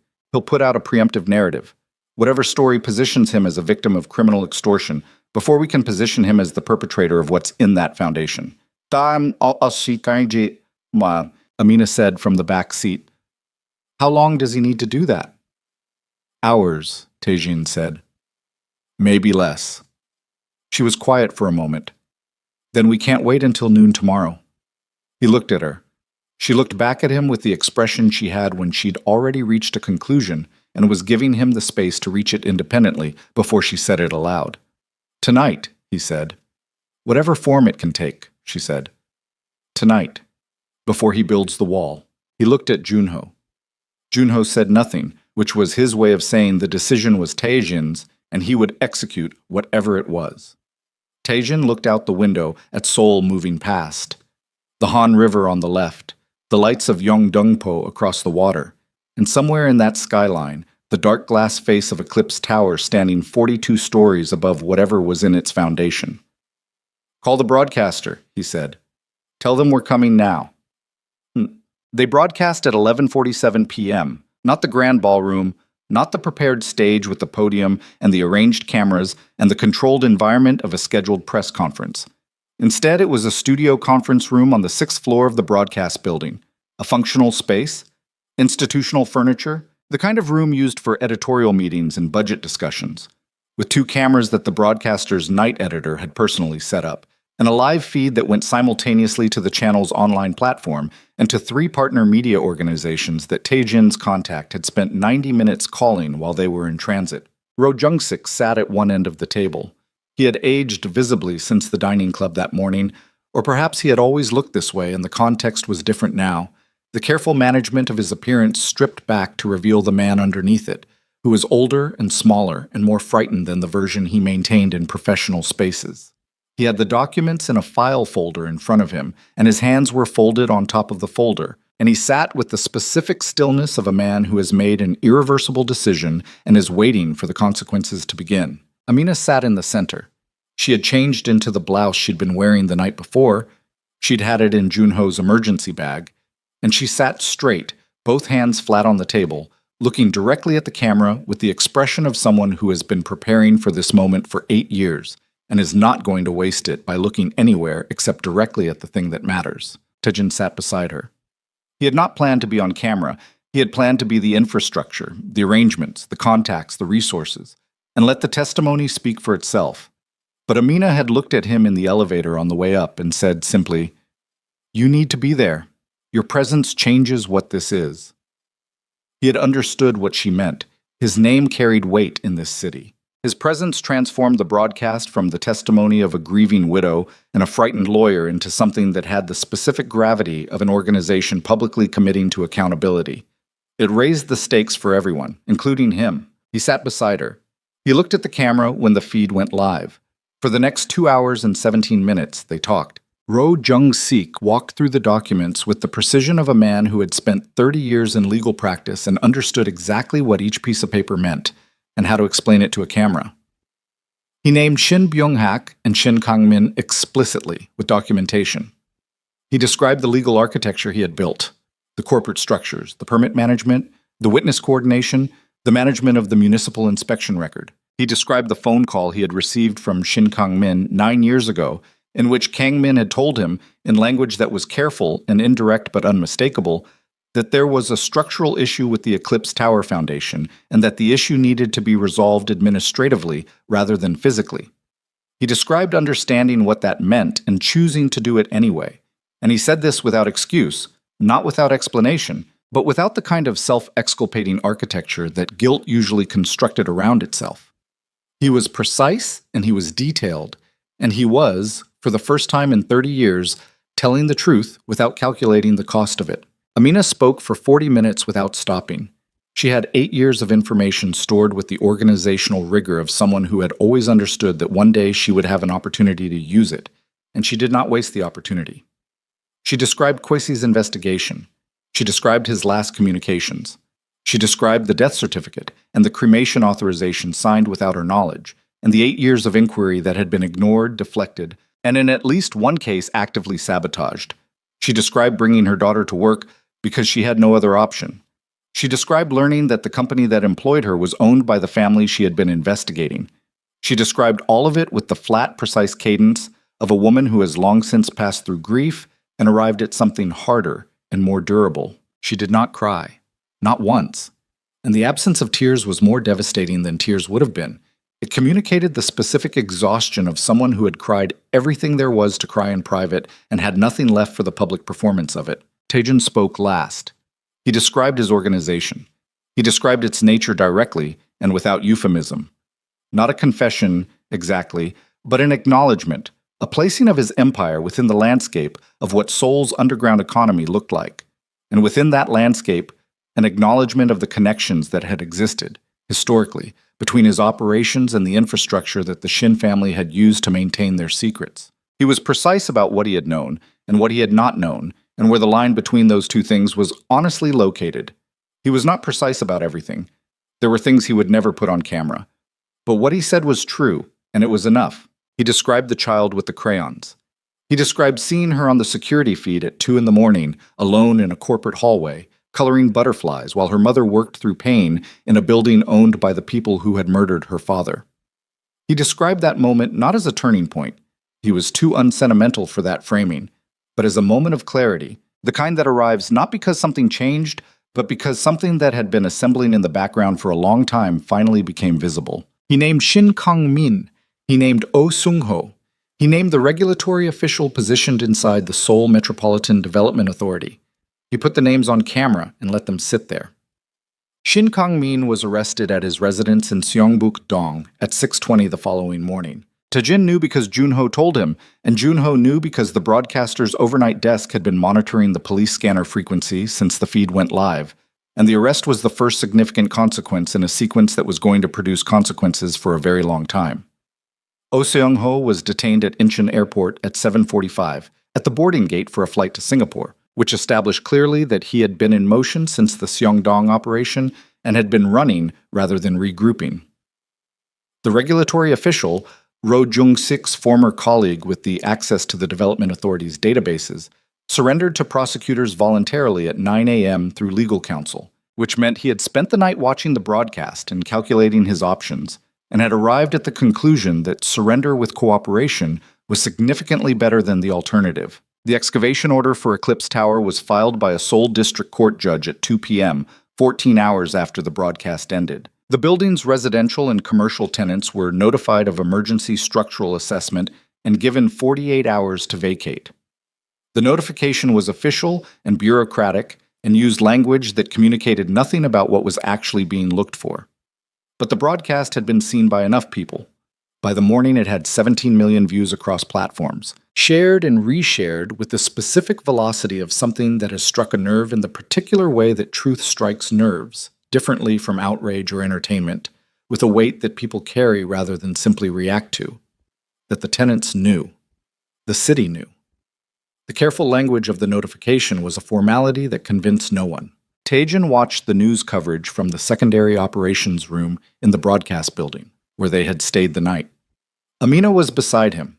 Zuri was asleep on a couch in the adjoining room under a blanket that someone on the broadcast staff had found, her coloring book retrieved from the Seongdong building by one of Junho's operatives who had gone back to secure the space and had thought to bring it, which Tae-jin had noted without commenting on.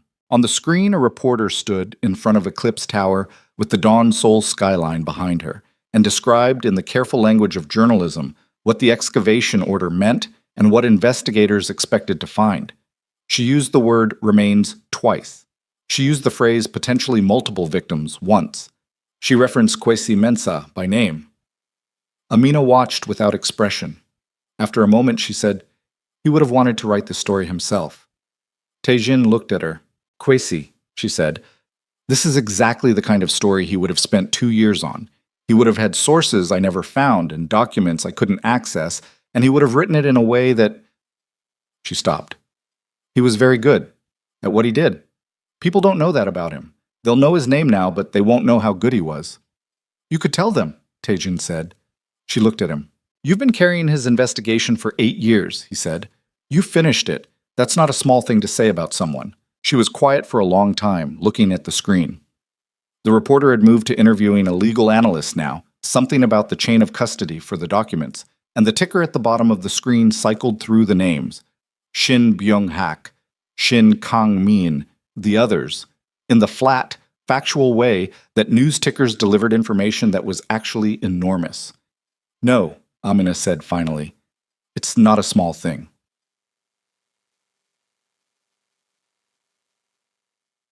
The excavation took 11 days. Tae-jin did not watch it in real time. He had other things to manage.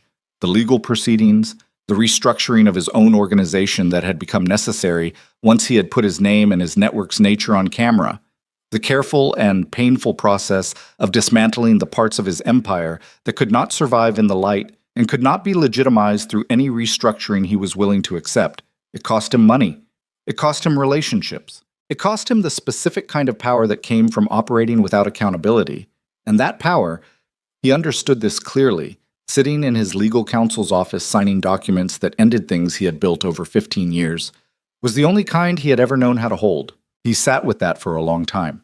Junho was with him through most of it. Not talking. Junho was not a man who filled silence with words, but present, in the way of someone who understands that the value of being beside a person sometimes has nothing to do with what you say to them. On the 9th day of the excavation, investigators found the first site. On the 11th day, they found the fourth. DNA testing took 3 weeks. Taejin was in a meeting with his restructuring attorneys when the call came through, a prosecutor's office contact, professional and direct, and the result was delivered in the specific neutral language of official confirmation. One of the 4 sets of remains had been matched through genetic comparison with a sample provided by Amina Mensah to Kwesi Mensah, deceased, national of Ghana, formerly resident in Seoul. He ended the call. He sat in the meeting room with his attorneys looking at him and he said, "I need 20 minutes. He went to the window. He stood there and looked at the city, the same view he had been looking at for 15 years from different windows on different floors of buildings he controlled. And he thought about a man who had been 31 years old and had been put in the ground beneath 9 million cubic feet of concrete because he had found something that powerful men wanted to stay hidden. He thought about what it meant that the truth had taken 9 years and a woman's entire adult life, and a child who had grown up not knowing her father, and a criminal organization's resources, and a frightened lawyer's conscience, and a press conference at midnight to reach the surface. He thought it was too slow. He thought it was too expensive. He thought it was the only way it had happened, and he was glad it had happened, and he stood at the window and let those 3 things exist simultaneously. Then he called Amina. She received the confirmation at the apartment, the safe apartment, the one with 2 bedrooms, where she and Zuri had been living for the past month while the proceedings developed, and her residency situation was formally reviewed by an immigration authority that was now, suddenly, aware of who she was and what she had done, and was processing her case with an attentiveness it had not applied when she was an anonymous night shift cleaner. She received it, and then she sat on the kitchen floor because standing felt like the wrong relationship to gravity for what she was holding. Zuri found her there. She had been in the other room, and she came into the kitchen and saw her mother on the floor, and she sat down beside her without asking any questions and put her head against Amina's shoulder and stayed there. They sat on the kitchen floor for a long time. Outside, Seoul did what it always did, moved and made noise, and generated the continuous ambient evidence of a city that didn't stop for anyone's grief or anyone's relief, and that indifference had its own kind of comfort, the comfort of things that continue regardless, of a world that doesn't wait. Amina put her arm around Zuri. "They found him," she said. Zuri was quiet for a moment. "Is he okay?" It was a child's question, and it had no good answer, and it was the most honest question available. "No," Amina said. "But we found him, so now we know." Zuri thought about that. "Does knowing help?" "Yes," Amina said. "It doesn't fix anything, but yes." Kwesi Mensah was returned to Ghana on a Tuesday in April on a flight that Taejin's legal team had helped coordinate because the bureaucratic process of international repatriation of remains was complex and slow, and Amina had not asked for the help but had not refused it when it was offered. The other 3 sets of remains were identified over the following months. 2 other foreign nationals, 1 domestic Korean worker, all deaths that had been officially recorded as natural causes and quietly archived. And their families were notified and their repatriations arranged through a process that the prosecutor's office handled with more care than it might have given the circumstances less public scrutiny. Amina and Zuri flew to Ghana together, the first time Amina had been back in 8 years. Taejin did not go. He had considered it, had thought about what his presence would mean in that context, whether it was appropriate, whether it was wanted. And he had concluded that some things belonged entirely to the people they belonged to, and Kwesi Mensah's burial was one of them. He stayed in Seoul. He sent nothing, said nothing, did not reach out until she called him from the airport on the way back. "It was good," she said when he answered. "His family. They're good people. They were very kind to Zuri." A pause. Zuri talked about him the whole time. She had questions I couldn't answer about what he was like, what he laughed at, what he was afraid of. His mother answered most of them. Another pause, softer. "She sounds like him, the way she asks things." Taejin said, "That's something." "Yes," Amina said. "It is." He heard the airport noise in the background.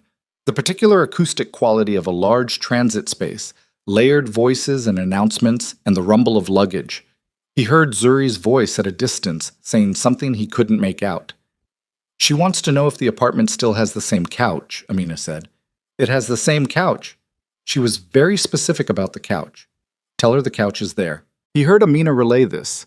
He heard Zuri's response, which had the satisfied quality of a logistical concern resolved.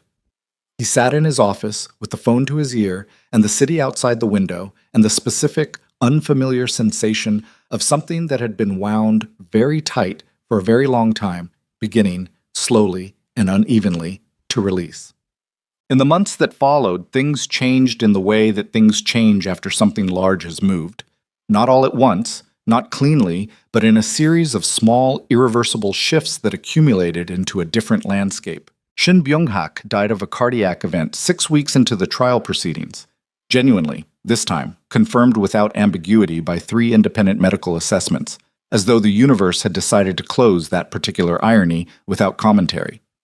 Shin Kang-men was convicted on charges that included criminal conspiracy, obstruction of justice, and complicity in the unlawful disposal of human remains. His sentence was not long enough, in Tae-jin's assessment, and in the assessment of everyone who had watched the proceedings. But it was something. It was a number on a document with a judge's signature and a court seal, and it was permanent. Oh Sung-ho received a separate sentence. The regulatory official from the Development Authority negotiated a reduced term in exchange for full cooperation. Ro Jung-sik's cooperation, his documents, his testimony, the chain of custody he had maintained for 30 years as insurance against exactly this scenario, was given significant weight by the court. His arrangement was not immunity, but it was the recognition that a man who builds walls can sometimes be more useful dismantling them than imprisoned for building them. Tae-jin's own legal situation was complicated and ongoing. He had not confessed to anything that could be prosecuted directly, but the process of dismantling his organization's illegitimate operations involved a continuous negotiation with legal authorities that was uncomfortable and expensive and occasionally humiliating. He submitted to it without the specific kind of resistance that would have told him he hadn't actually decided to change, just the ordinary resistance of a person doing something difficult, which was different. Yoon-ho stayed. Tae-jin had not asked him to and had not expected him to, and had been quietly, thoroughly relieved when it became clear that Joon-ho was restructuring alongside the organization rather than separating from it. Some of the other long-term people left. He understood. He did not try to retain anyone who wanted to go. The Memorial Garden was Amina's idea, and it was Amina's language. Memorial Garden, a space in a public park near the financial district with 4 small stones set in the ground under a stand of trees, each stone inscribed with a name, and a 5th stone slightly apart from the others that said, "Only for those not yet named," because there was still the possibility that the 4 were not all there had been, that the practice had a longer history than the evidence yet established. She had discussed it with the families of the other 3, with the organizations that had taken up the cases, with the city authority that had ultimately approved the space. She had designed it with the same methodical patience she brought to everything. Tae-jin attended the dedication. He stood beside Amina in the afternoon light, the city traffic audible beyond the tree line, Zuri between them with her hand in her mother's.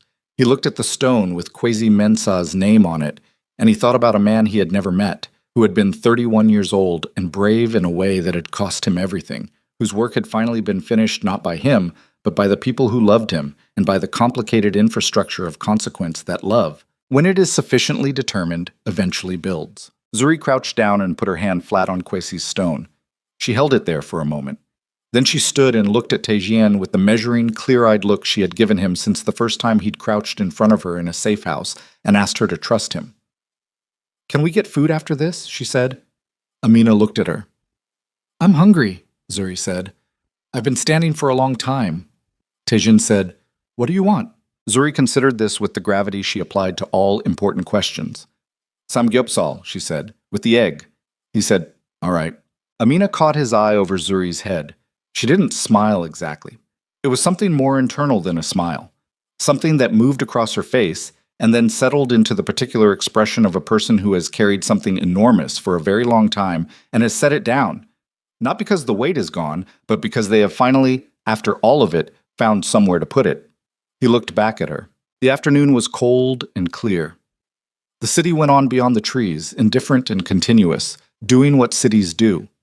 And the 4 stones sat in the ground under the stand of trees, and the names on them were readable now, were public now, were part of the record in the permanent way that only the record can be, which is not comfort exactly, and is not justice in the full sense of what that word wants to mean, but is something, is the thing that remains after everything else has been accounted for, is the stone with the name on it that says, this person was here, this person mattered, this person was not forgotten by the people who refused to forget. Zuri reached up and took Taejin's hand without asking. He let her. They walked out of the park together in the cold afternoon light, all 3 of them, toward whatever came next.